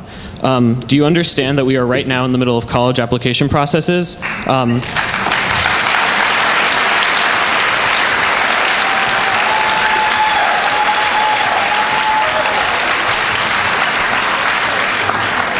From what I could tell, this is a man who was qualified for his job. He knew myself and many other students very well, and he had relationships with many of the colleges we were applying to.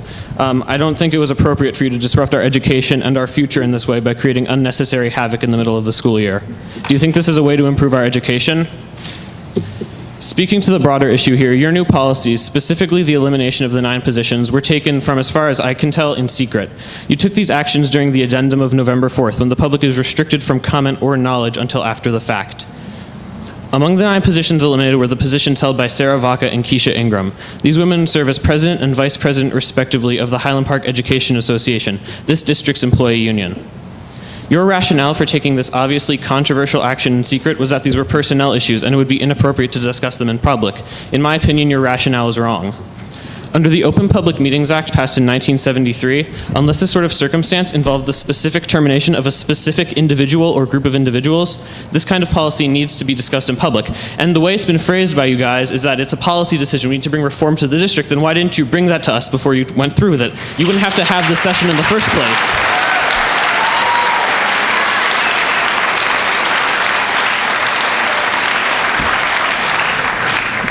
Read the addendum of November 4th. It's all there. These were not people eliminated. These were positions eliminated.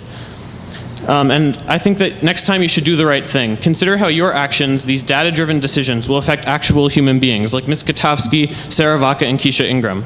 I don't appreciate going to a high school where many of our teachers and counselors are now feeling scared and demoralized. These are the men and women who inspire us daily to be critical thinkers, lifelong learners, and to prepare us to step into the real world. I thank you for the opportunity to speak publicly. Thank you.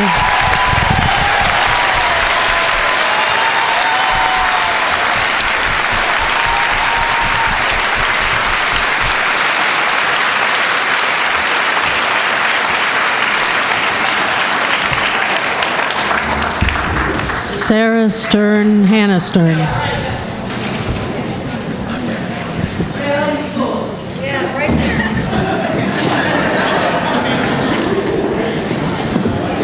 My name is Sarah Stern. I live at 316 Denison Street in Highland Park. And I just want to start by saying that's really inspirational to see a senior in high school to come up here and speak to everybody. I think that really shows the education system and how we have to keep it the way it is. Before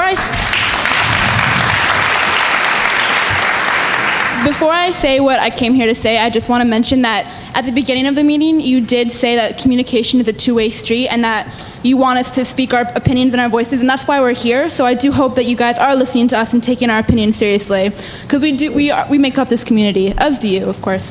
So I graduated from Highland Park High School in 2011, and easily the best part of my high school experience was working with Ms. Katofsky and the United in Prevention group. Basically, the goal of United in Prevention was to decrease alcohol and substance use and by providing more options for teenagers to have fun activities to do. Being a part of this group gave me the opportunity to go to the Lindsay Meyer Teen Institute camp, which was mentioned in a letter before by Max Zanstein. We went there together. And this week provided me with the opportunity to make a bunch of new friends while learning a lot about the dangers of alcohol and substance abuse. Ms. Katofsky was there at that camp with us and created a safe space for us to talk about our feelings and ask questions without feeling dumb. She's really good at getting you to open up and feel better about yourself. She was also our UP advisor at school and organized many events, one of them being the Every 15 Minutes program, which is an alcohol awareness program which teaches students about the dangers of drinking and driving. We can all admit that that is really important to everybody in this room and everyone who lives, honestly, because we won't even get into that right now. But Mrs. K was always a smiling face in the hallway. She's warm, she's outgoing, she is supportive. She also told me about and encouraged me to apply for the Martin Luther King Youth Leadership Program. I applied, I got in, and that year-long commitment taught me how to be a leader and how to speak up for what's right. And Mrs. Katofsky is what's right for the school.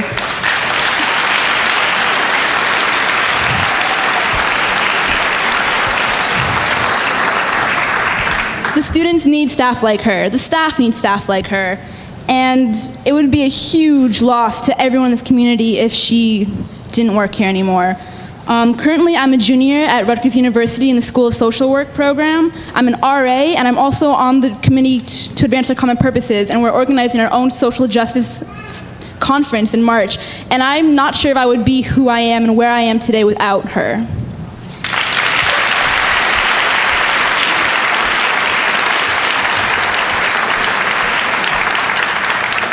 I'm Hannah Stern. Obviously, I live at the same place my sister, and I'll be quick because my sister pretty much covered everything. So I'm a first year at Rutgers University, and I think I speak for every student who went to go see Ms. Katofsky in their time. I think I speak for every student who went to go see Ms. Katofsky in her time of need, that she's a kind, supportive, warm woman who always listens and never judges. And I don't think we should take her position away. I think we should have more people like her for the students.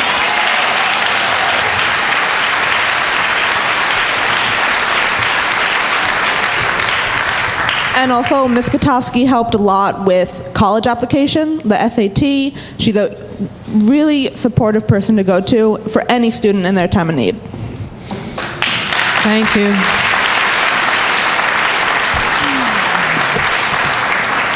Seth Caperdale.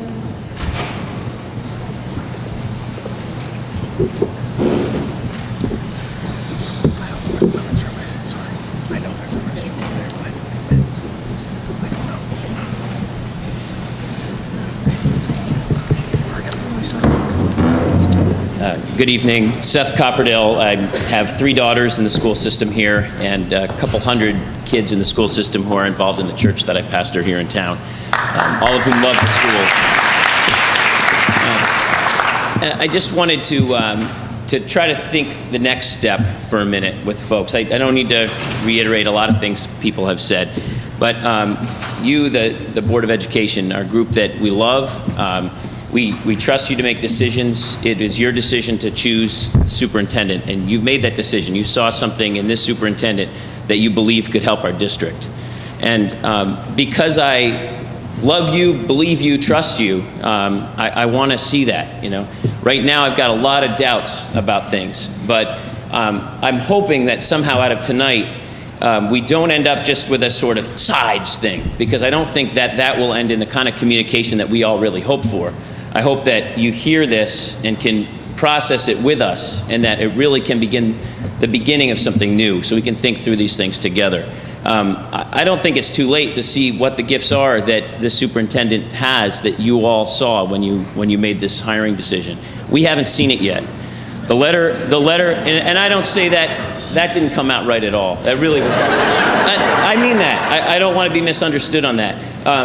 The letter that you sent, sir, this week about the first 60 days, the thing that I felt in there was that the first 100 days of the President of the United States are when you want to know that actions have been taken, because somebody for 3 years has been building collaborative energy that's led to that individual being elected, and you want to see that they can put it into place now. We haven't had that time with you yet. These first 100 days, really, we would have been thrilled with listening, and just listening and beginning to connect with you. And maybe we could get behind some of these ideas that may be great ideas for our district. You maybe have great ideas for our district that we're going to completely miss if we continue to go on in the way we're going so fast in ways that bring anxiety instead of hope. Thanks. Thank you.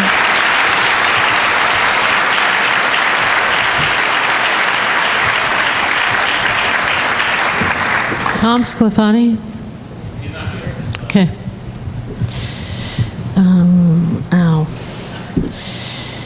Larry Rosenfeld? All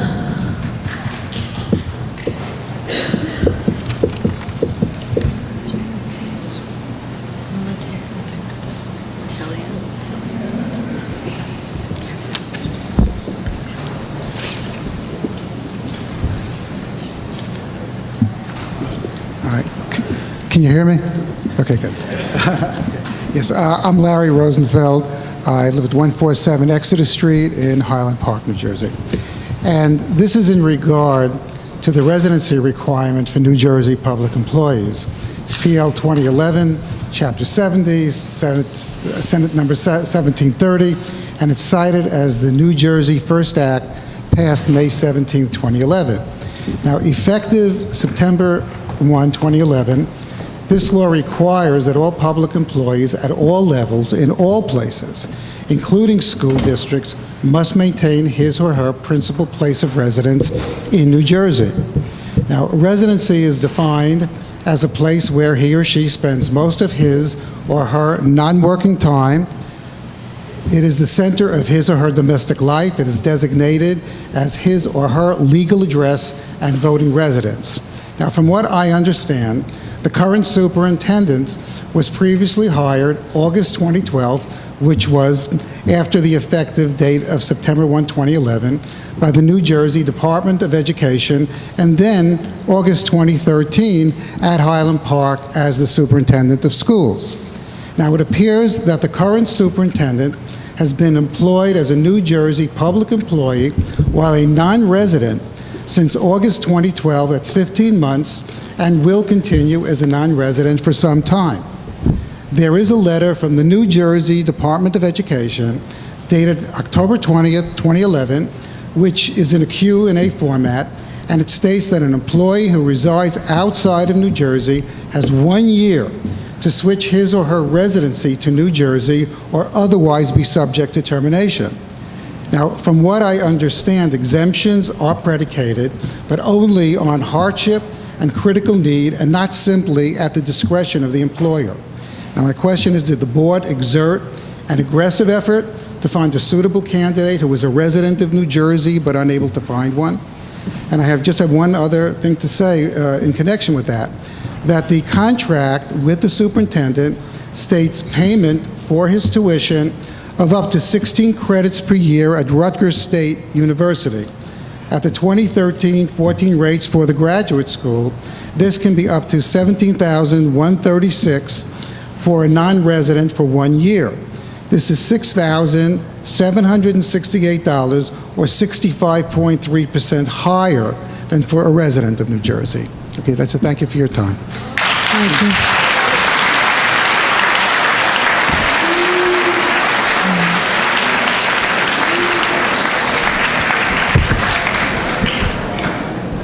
I'm sorry about this name. Italian Meletek?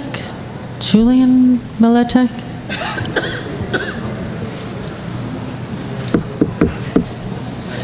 Okay, let's, Rebecca Chapman-Smith. No? Okay. Rob Roslowitz.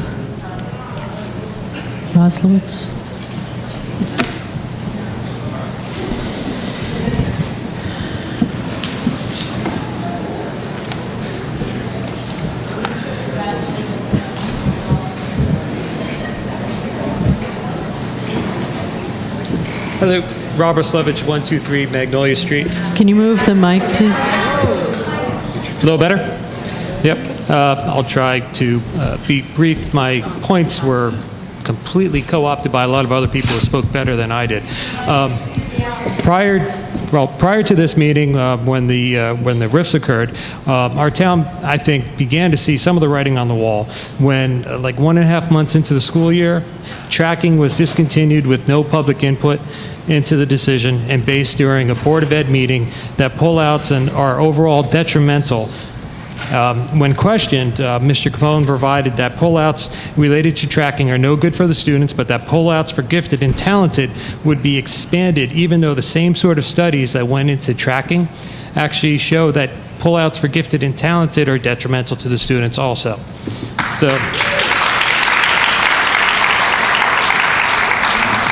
and then I think Gabe earlier was saying that the RIFs should have been discussed because it was a personnel issue, and depending on how you read the Sunshine Law, when you're discussing personnel, as you guys all stated, these people would have been identified when you were discussing it, and in that sense, it was not applicable to do it, in a public session. However, I think that before you decided who to RIF, you needed to have a discussion in public about the number and the area in which these cuts would be made. And that by Sunshine Law, that kind of discussion is done in public because it's general public policy and educational policy. And you needed to make that determination with us and in front of all of us, not behind closed doors. And lastly, one quick question for you. We saw some great pictures of the computer labs, etc. One of the elements of Mr. Capone's contract is a laptop that's provided to him by the Board of Ed, and I wonder if he's considered donating that to the schools for the schools' use. Thank you. Nancy Grabelia? There she is.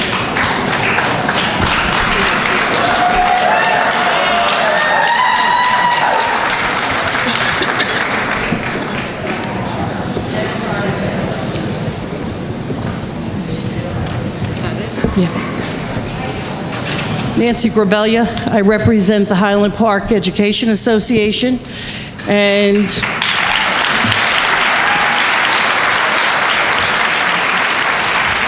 actually at one time I was in charge of New Jersey's great public schools, which was taking failing schools and making them successful. There's nothing that I've seen in Mr. Capone's repertoire that really gives him the right to wear that. What we know is that New Jersey schools are successful. And Highland Park schools, the kids and the education in Highland Park does work. And the kids, as you can see, how they came up and they spoke, those are the type of students every single school in New Jersey should try to strive for. And we have it here.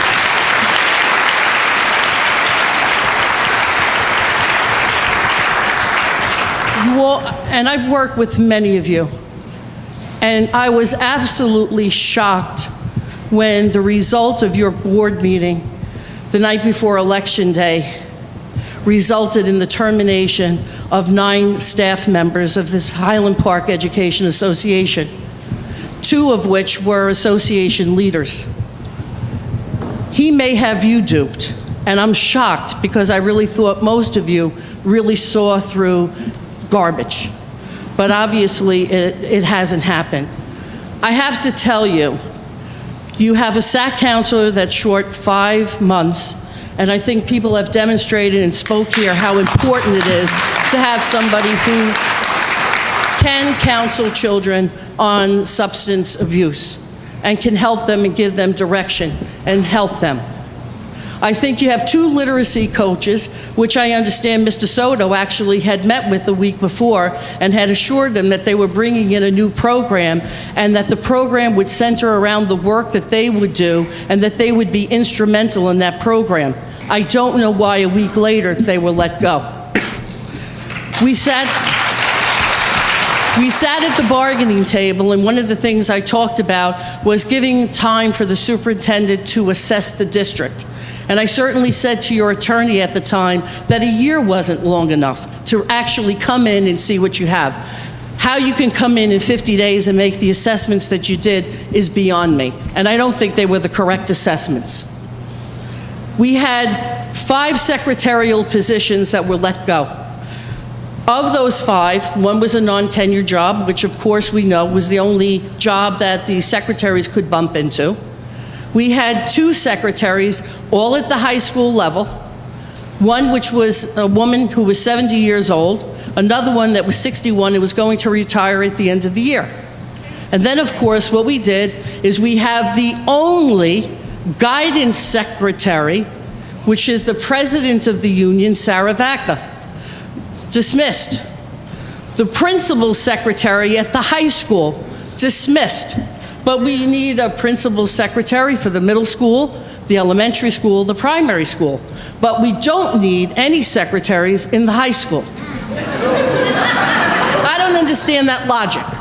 But what I will tell you, I don't know what you're going to do. And for the parents that are here that have seniors and juniors, who is going to get the transcripts?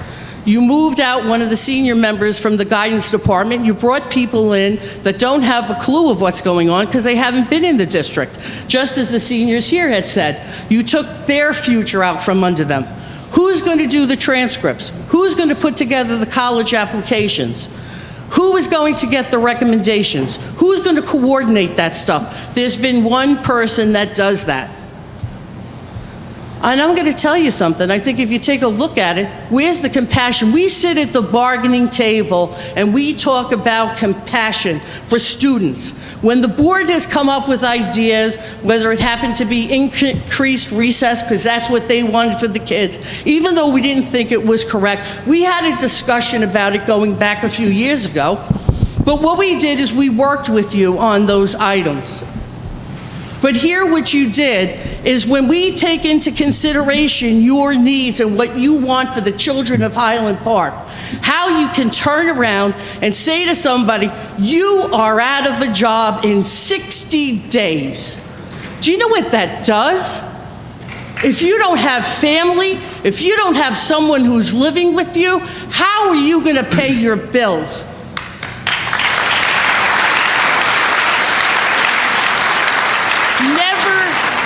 Never, ever before have I been, and I've been involved in education for 38 years in New Jersey, not in Delaware. And I'm going to tell you something.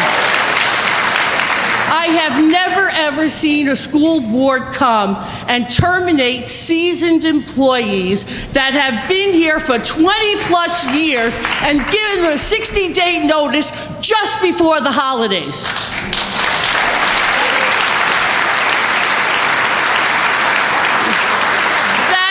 Is not the Highland Park that I know and that I have worked with for 13 years.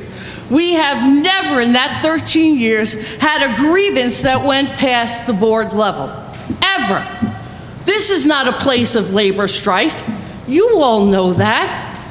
But you don't, because you just came. You didn't give us an opportunity. The president asked to meet with you. You never responded. We wanted to explain to you things that were in the contract. You never responded. That doesn't work. Being here 50 days, coming in and making an assessment to get rid of the union is not going to work.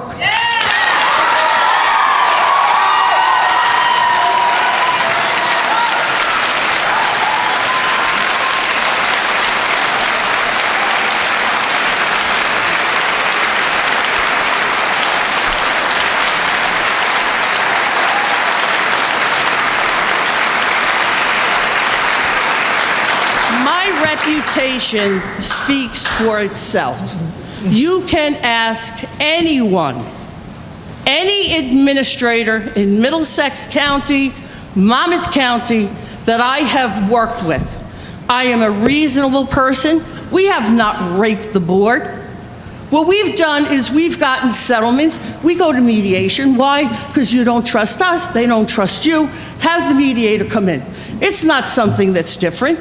You all know that, but you don't know that. But you didn't ask. That's where we have a problem. But I'm going to tell you something. You want to talk about a budget shortfall? You talk about needing money for textbooks? I'm going to tell you, I guarantee you that every single teaching staff member in this district takes out an average of $2,000 from their pocket every year.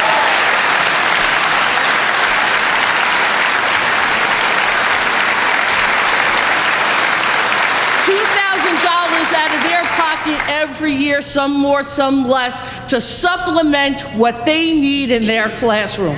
And they do it willingly because they love the community, they love the students, and they love working here.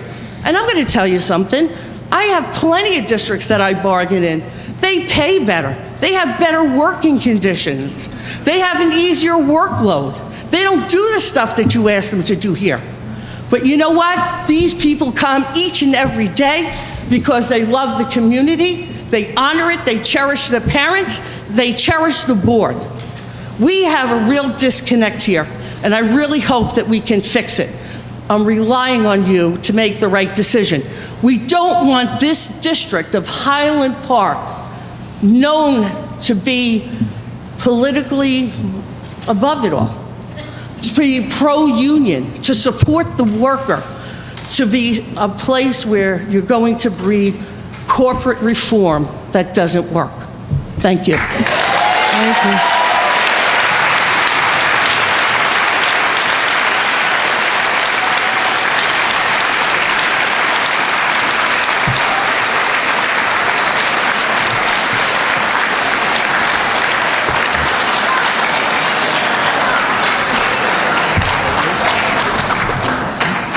I've run out of names of people who signed up earlier, so if anybody else wants to speak, can you please, okay, so you need to, go to the podium and sign your name and address. Please print your name and address.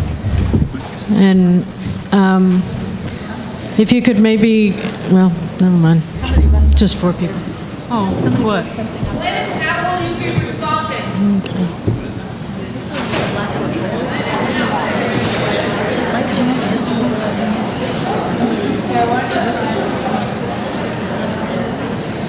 Hi, my name's Elizabeth Rosner. I live at 22 Harrison Avenue in Highland Park.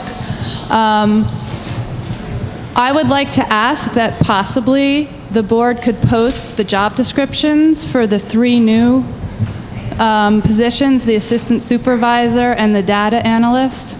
I think that would be very helpful for everyone so we know exactly what it is that their jobs are, because maybe they have good jobs. I think that's fair.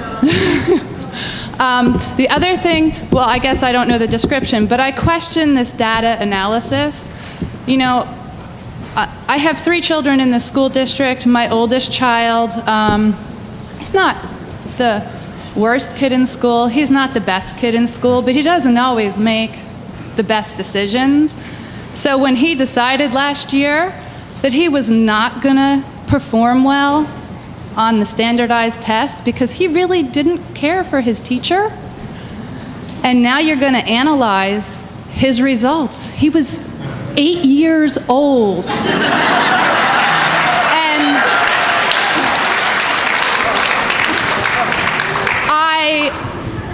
I feel badly for any teacher because he gets good grades. He's not different than a lot of other kids, but he doesn't always make the best decisions. And I hate to think that a teacher is affected by my child's decision. Thank you.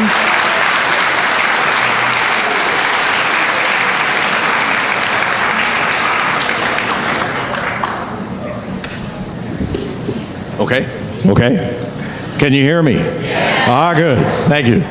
Hi, I'm Larry Romstead. I live at 228 Montgomery Street in Highland Park.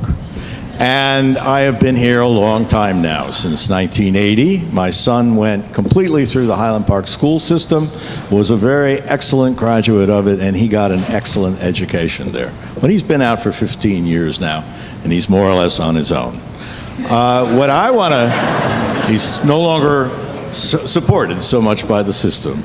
I want to tell you that the school system was wonderful, and I agree with everybody in the room that this is not a failing school system. It can't be, not under the condition and the support that it has from the parents. And that's what I want to talk about. So far, most of the commentary has been about what I would call inside the box. That is, inside of the Highland Park school system and its immediate problem. You have heard from many people say in many different ways that do something else, okay? Don't do what you've proposed to do. I want to suggest yet something else you might think about doing. There is an important word in things when things are bad. It's called resist, okay? Now, what do I mean by that? Outside the box is the state government. The state government of New Jersey has for many years been cutting back on public education. I work at an institution of public education, Rutgers. They have been cutting back on the state support for Rutgers for many years. For example, about 30 years ago, the students paid about 30% and the state paid about 70% for a student's yearly education. This last year, the students paid 66% and the state paid the rest. In other words, the students, if you want, metaphorically, own the university, only they don't know it yet, okay? And they need to know it. But that's what I mean by outside the box. The box is the state of New Jersey. The box is the entire public education system of New Jersey, which is under attack. What do you do when you're under attack? You unite with the other people who are in the same position. That is, all the school boards around the state of New Jersey should be resisting what's going on in New Jersey in a long-term sense.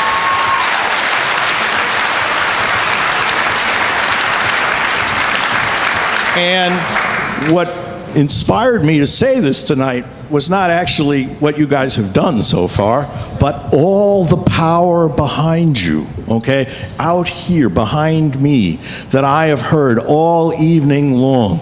People here care about education. The power of that just comes sweeping across all the time. It's incredible. And I'm saying to you, now think differently. Think about how you can mobilize the power that's in this room along with the power that may be in other cities and towns to resist this constant cutting back of public services, including state, local, and, well, higher education, but also K through 12 for sure. You guys should be working on K through 12. Think about resisting what's going on and calling for major change. A simple major change, and I'll end with this. A simple major change. This is either the first or the second richest state in the country. It's Connecticut one year, New Jersey another, and so on. If it's the second richest state, and it can afford a high quality state education in K through 12 for all, how do you pay for that? You pay for that through taxation. That's the way it's paid for, of course, but you don't do it with a flat tax. You do it with a progressive tax. The tax in the state of New Jersey for paying for education is not progressive enough. Unite people to go after that, to get a progressive taxation. It's not going to happen while Christie's in office, that's for sure. But you got to mobilize. You got to get mobilization going on that takes a long time for a major transformation in the way education is paid for in New Jersey. It's a big job, but you guys can do it. And you can lead people like this that are in this room to do that kind of thing as well. It's really important, and they've told you 100 different ways that it's important. I'll stop there. Thank you. Thank you.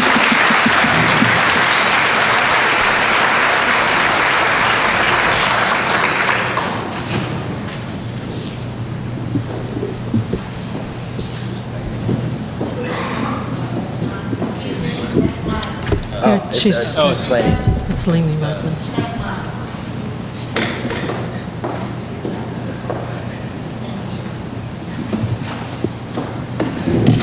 Hi, my name is Laura Boyd. I live at 337 Graham Street here in Highland Park. I'm actually new to Highland Park. I've only lived here almost 3 years now. And the one reason that we bought a house here is because we were told that this was an excellent school district. So far, I love it. I have a daughter who's in pre-K, and which is why I'm here tonight, because that is a really important issue for me. I want the board to know that I care about universal pre-kindergarten for all the students. I want to be explicit about this. I am fully aware that the district is required to provide early education for families of free and reduced lunch children. I am looking to continue the existing program that provides universal early education to all. Our community members that fall just above the poverty line should not be faced with making the hard choice of early education or other familiar needs.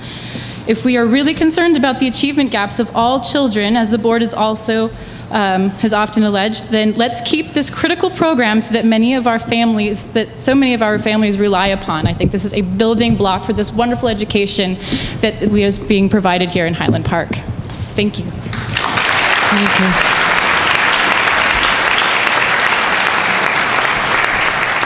Would anybody else like to speak? Please.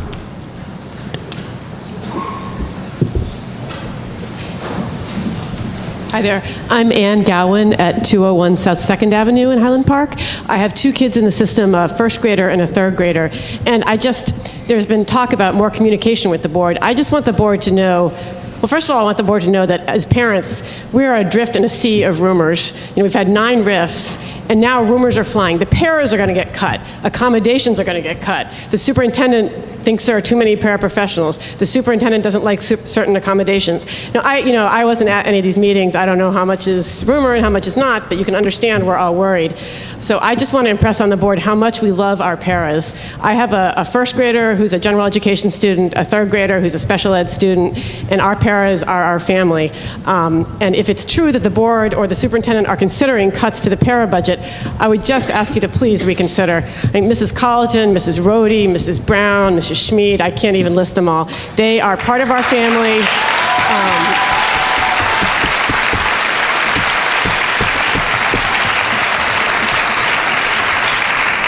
None of my boys would be having an excellent education without them. They really wouldn't. We are so happy with the school system here, and it just terrifies me to think that we might be moving toward a system with 25 kids in one class, in the younger grades, and no paras. So please consider our feelings about that. Thank you. Thank you.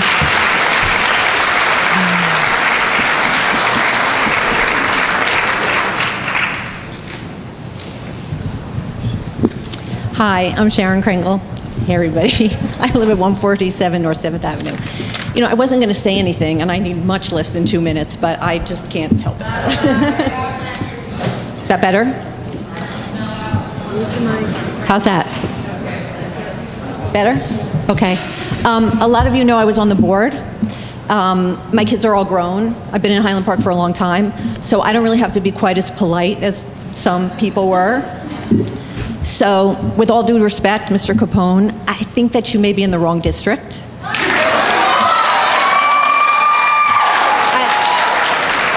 I want you to know that these people don't go away. Now, I was at so many board meetings and 1, 2, 3 people came or none, right? They don't.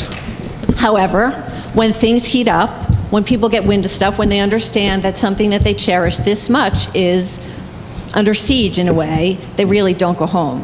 And that's great. And you guys, you have to go to every board meeting. Okay? You have to go. You have to talk to each other. You have to, what to do. Okay. You guys. Corporate school reform in Highland Park? Are you kidding me? I mean, really? Highland Park? What were you thinking? I mean, what everybody said, what Nancy said, what everybody said, pro-union, incredibly progressive, politically progressive. Did anybody in this whole town not vote for Obama? I mean, corporate school reform, privatization, in this state, with this administration and this Commissioner of Education and what's going on around the country? Really? Guys, you know, we elected you. We have an expectation of you. You, of course, have expectations of us. These things, this is not meeting now. It's not meeting. So I think it's really important that everybody slows down. It's been 50 days. I mean, really, we are not I know this is going on around the state. I know this is going on around the country.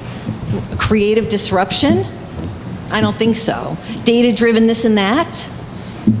Look, we are far from perfect. We are a wonderful, community-beloved school district.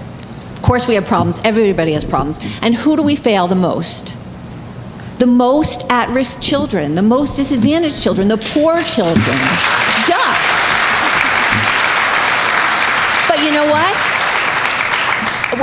Testing them to death is going to help them? A data guy is going to help them? Really? I mean, guys, yet all summer you didn't read Diane Ravitch?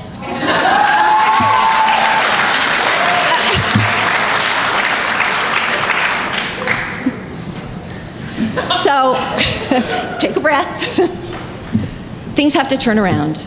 They have to turn around. This will not stop. This will get worse and worse. This is not happening in Highland Park. Over our dead bodies.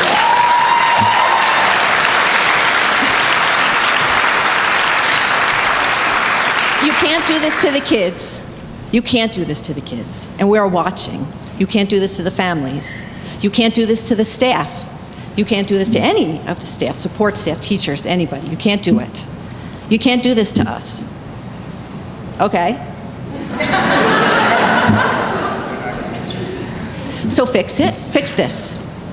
Just fix it. Go on. You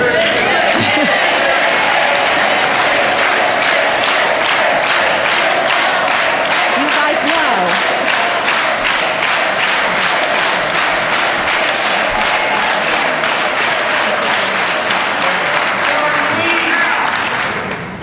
You heard them. I agree with them. Look, okay, this is the moment, right? This is the moment when, this is the moment when, you know, this is the moment of truth, right? You've seen this all now, okay? You know. Sometimes people make a little mistake, they stumble, whatever, okay? Now we're done with that. Deal? Okay, thank you guys. Thanks, Sharon.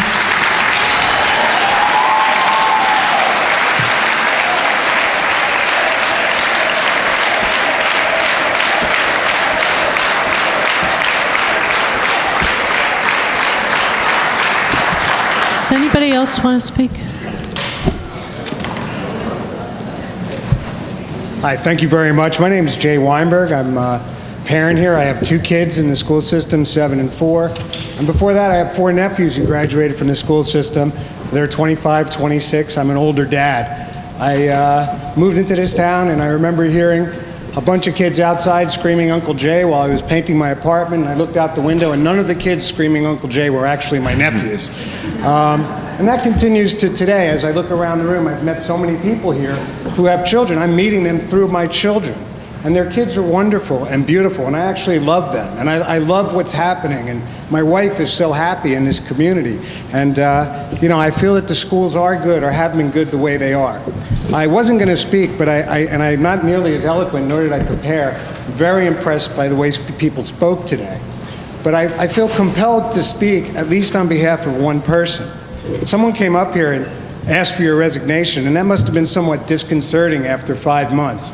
I can't imagine how that feels after 24 years and 7 months.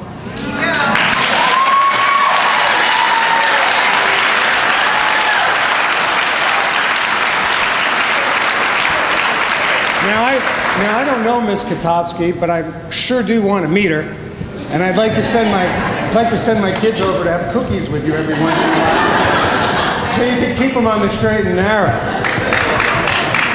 You can't fire her. I mean, I don't know anything about the budget and all these numbers, but we're not a community that's going to take someone who gave 24 years and 7 months of service, and it's amazing that if she gets fired, she loses her health benefits, when all it appears from everyone that's talked to me that she's done in her entire career is made kids healthy.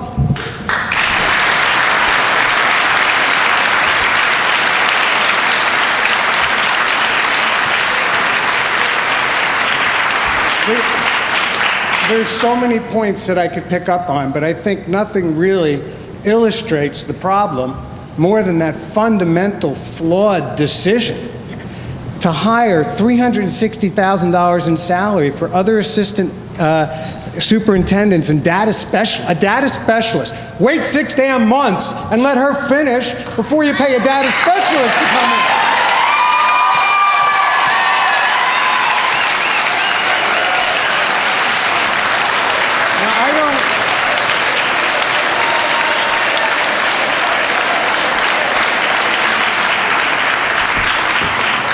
Now look, this can't be a head-butting session because you guys, we know you've donated your time.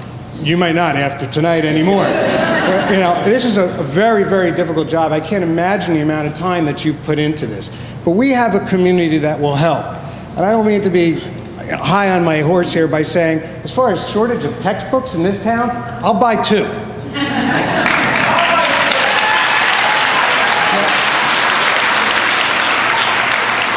The question really has to be, Mr. Capone, have you learned tonight that you have a fundamental difference in policy, that you don't fit here, or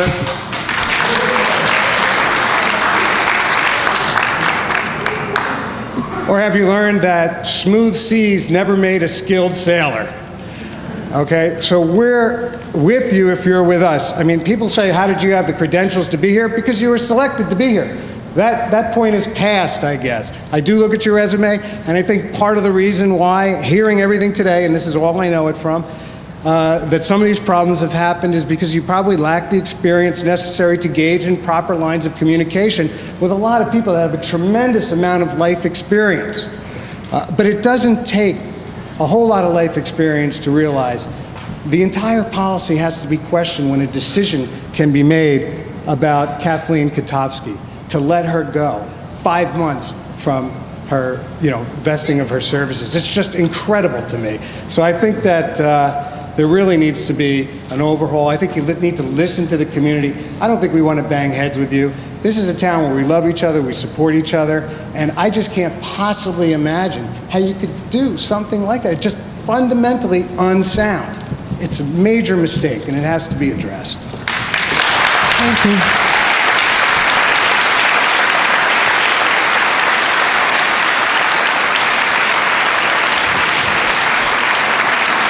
Anybody else speaking?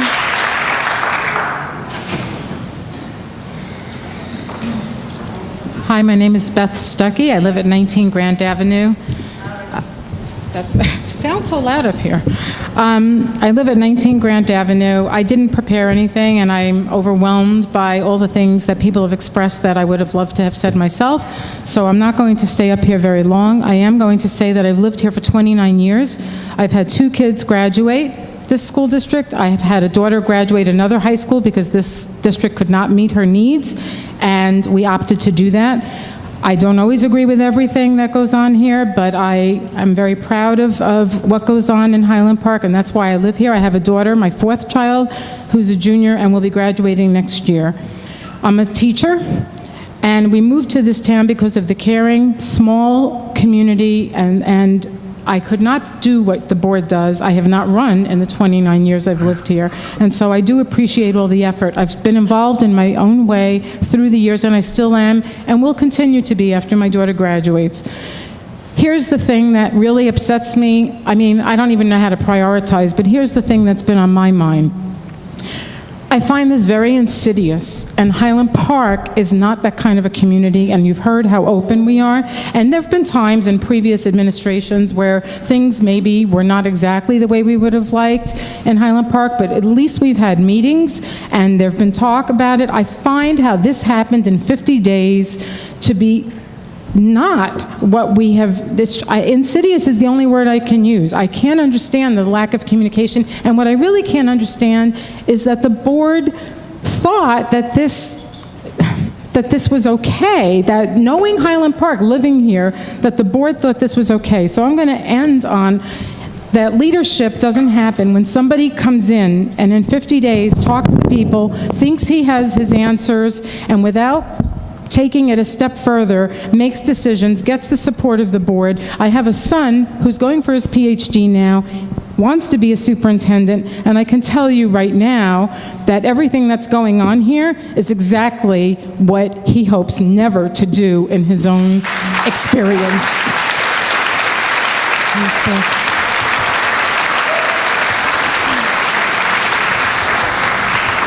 Would anybody else like to speak?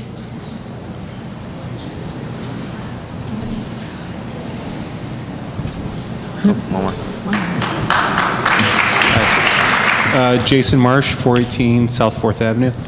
I'd like to ask what everyone here would like to know. When will you respond to our questions?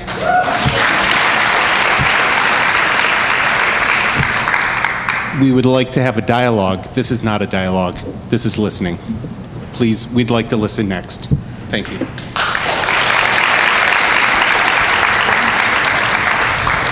Right. So when we'll gather information and we'll make it available on the website. We'll put it out by paperless, and I don't know when that will happen, but we'll try to gather some of. And I said at the beginning of this meeting that this isn't the forum for it, but people asked for a special board meeting. Adam. So. I did. Yeah, I think everybody has spoken, right? Okay. There's one more over there. Oh, sure.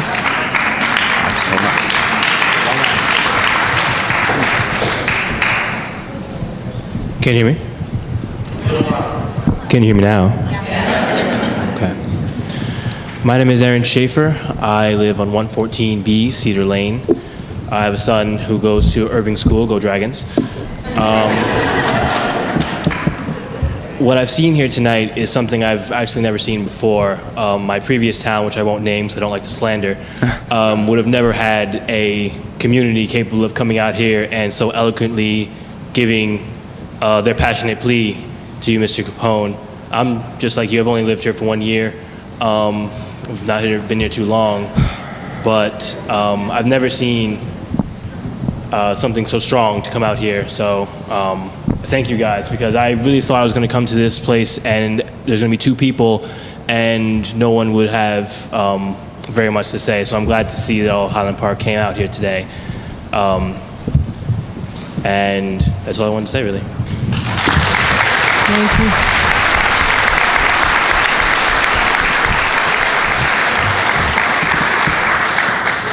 Is there anybody else who wants to speak? Can you come down?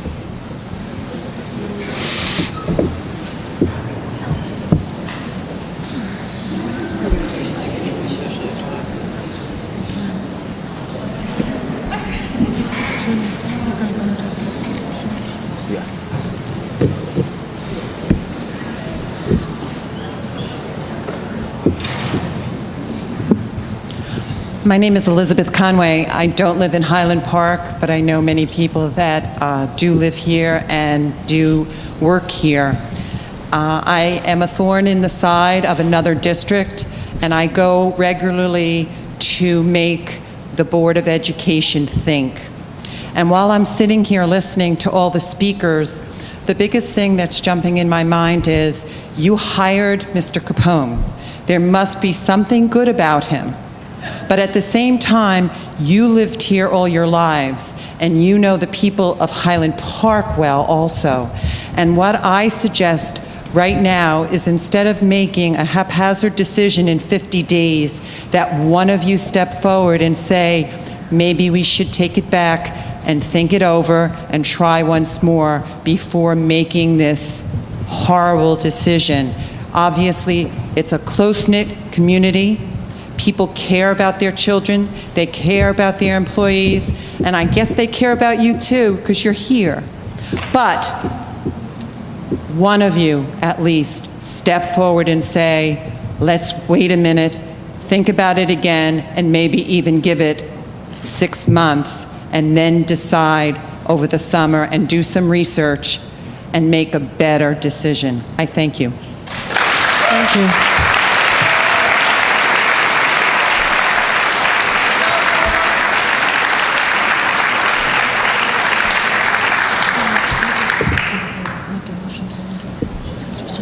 Is there anybody else who would like to speak? Well, come on down.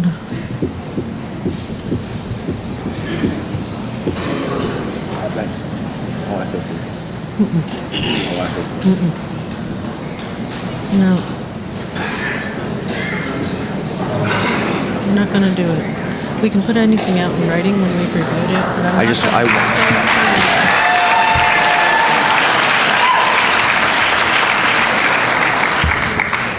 Hi, my name is Venice Rhodey. I'm a para, and I'm also a resident of Highland Park on Dartmouth Street.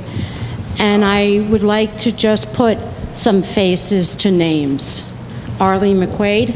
These are the 9 positions that are being lost. Okay.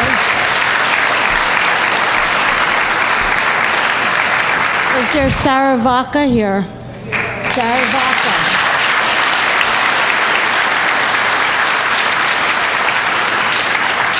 And Keisha Ingram, is she here?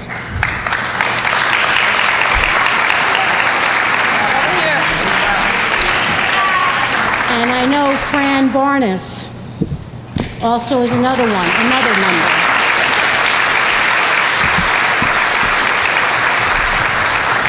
And I believe Kristen Warren.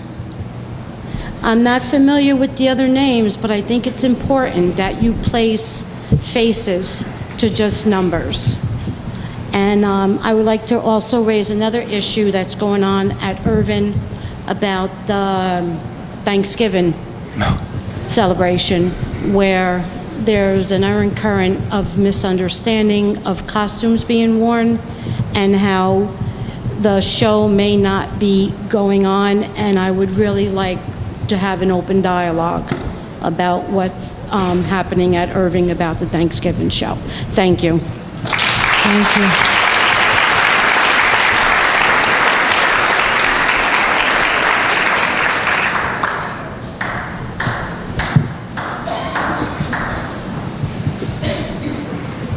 I'm Michelle May. I'm at 128 South Adelaide in Highland Park. I'm I guess you could say, second generation parent of Highland Park. 2 of my children have graduated. I'm now raising my grandchild who is going through the Highland Park system. My daughter was a special education teacher. Without her reading, what they called reading recovery, which I guess now is a reading coach, my daughter would not be able to read.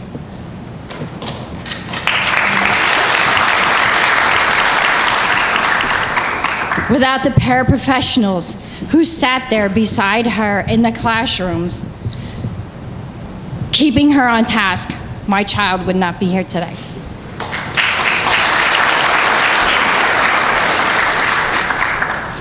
Without Kathy Katofsky coaching my son through some difficult times, he would not have graduated from Middlesex County College with high honors.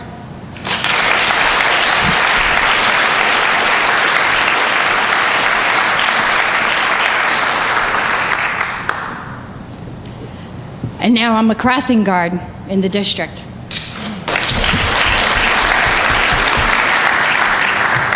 And I see the faces of all these parents who love their children. And Mr. Capone, I don't know if you have children or not, but you need to take a good look around this room. A real good look at some really good people that this district would be lost without. I don't know how any of the board members can justify 2 other positions with 6 figures and then be able to say, oh, we need that money for technology. What do we need you guys for? Thank you.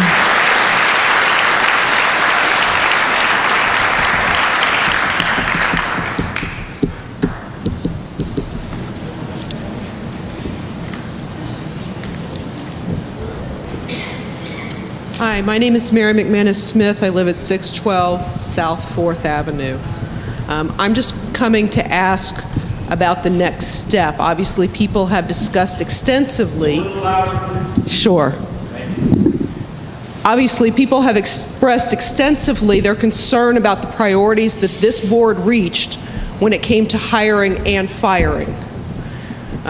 Because those issues are about priorities in budgets, I assume that will be dealt with in an open meeting under the Sunshine Laws. And what I'm asking of the board is to advise us when that board meeting will be held and when those issues specifically will be addressed so that we may hear what that conversation is. I hear that you're not talking to us directly, but we are entitled to hear the conversation as between you in having those decisions made. Thank you.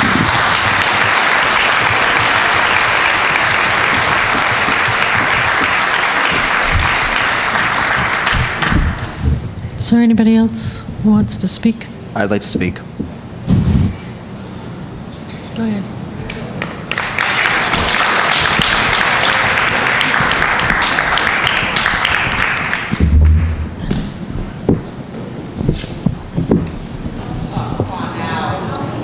Hi, my name is Diana Jaffe. I am a teacher in South Plainfield School District it's my 37th year.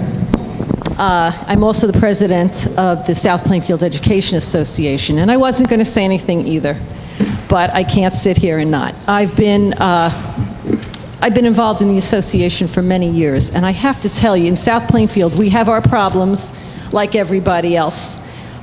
We have Board of Education who we argue with, and sometimes we're adversarial, sometimes we're not. But I will tell you this.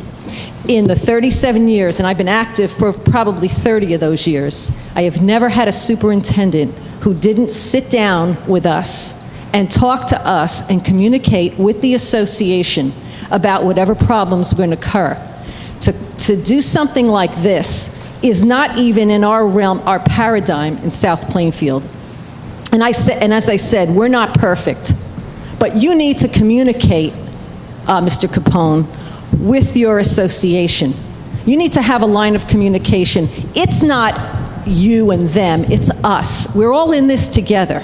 So I beg you, please turn it around. Communicate with these teachers, with these staff members. They're worth it. Thank you.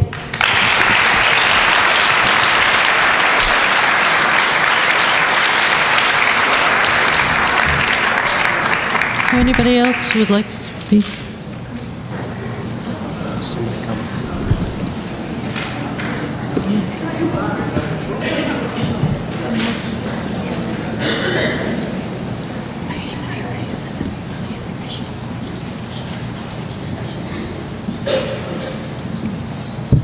I'm reading this for Miss Sally because she's. Hi, my name is Dora Sally. She lives at Crowles Road. I am not a U.S. citizen. So, first of all, I want to say thank you for this country and the community to let me live in a free place where there is a lot of opportunity. All I want to say is that I don't remember which computer I used in school, but I do remember my teachers. I grew up in a very poor country, and we didn't have books. The school district didn't have books, so we bought our own. And we're sure that the parents in this community would buy their children's books if need be. Thank you. Thank you.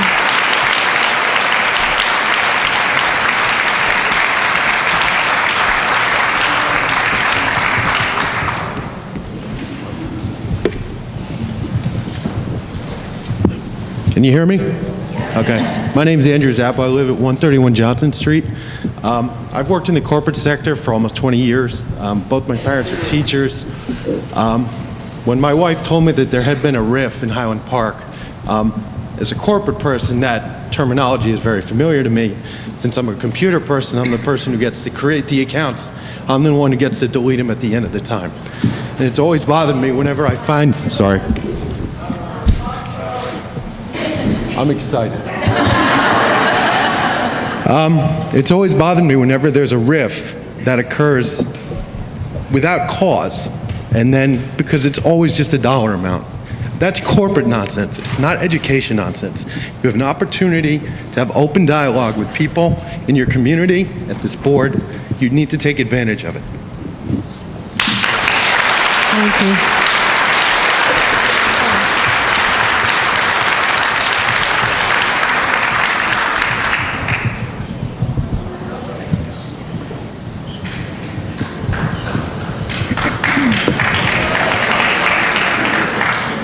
Hi. I heard you call my name. My name's Tom Sclafani. I had to drive my daughter back home. She was over at Master Corral before. I just really wanted to bring up a couple of things.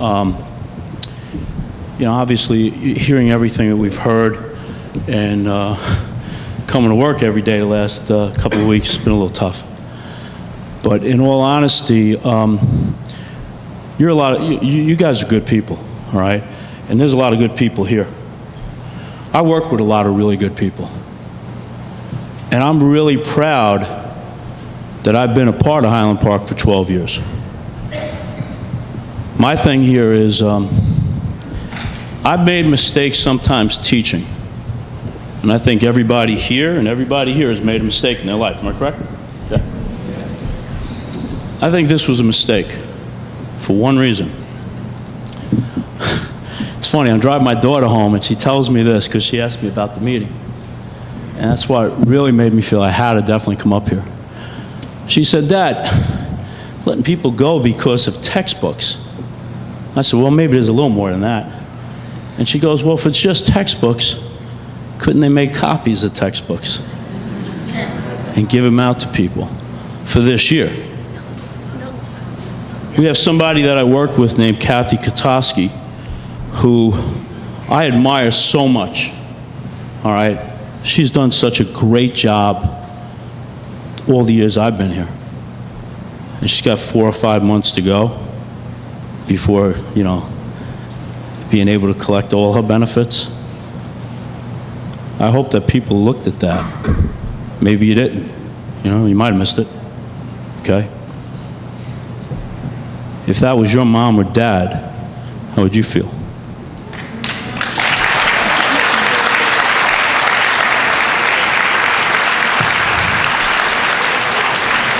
Like I said, we all have good days, bad days, and we make mistakes.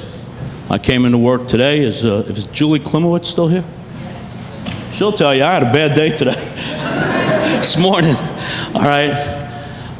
And again, I'm not perfect. I'm not the perfect teacher. But you see a lot of people that were here tonight, a lot of former students, which I was really glad to see, all right? It's a lot of people who thought a lot of you guys to put you in here, too. Sometimes maybe we just got to rethink some things a little bit.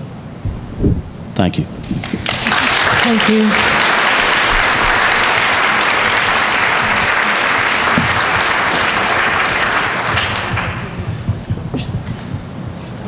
Is anybody else wanting to speak? Last call. Okay. As I said, we're going to try to answer some of these questions and get information out on the website. Adam wants to talk.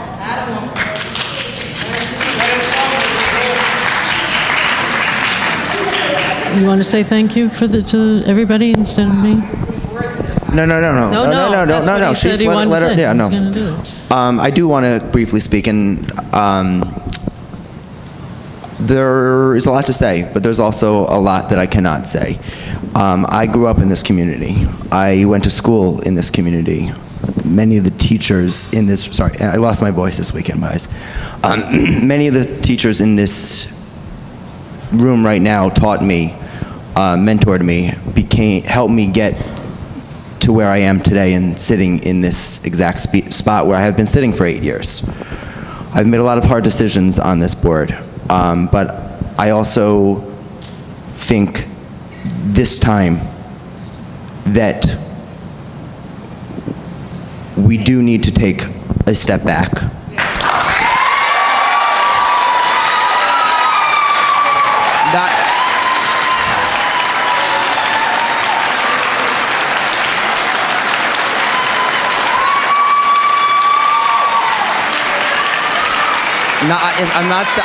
I am not saying, all I am saying is we can do a better job at communicating. That is actually all I am saying. So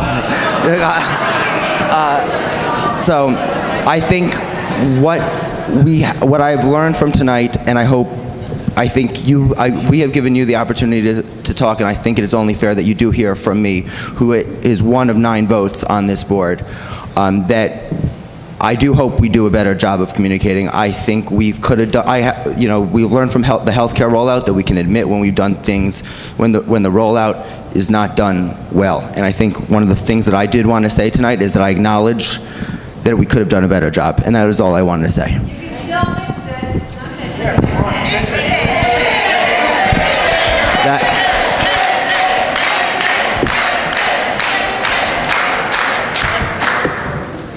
Thank you all for coming out.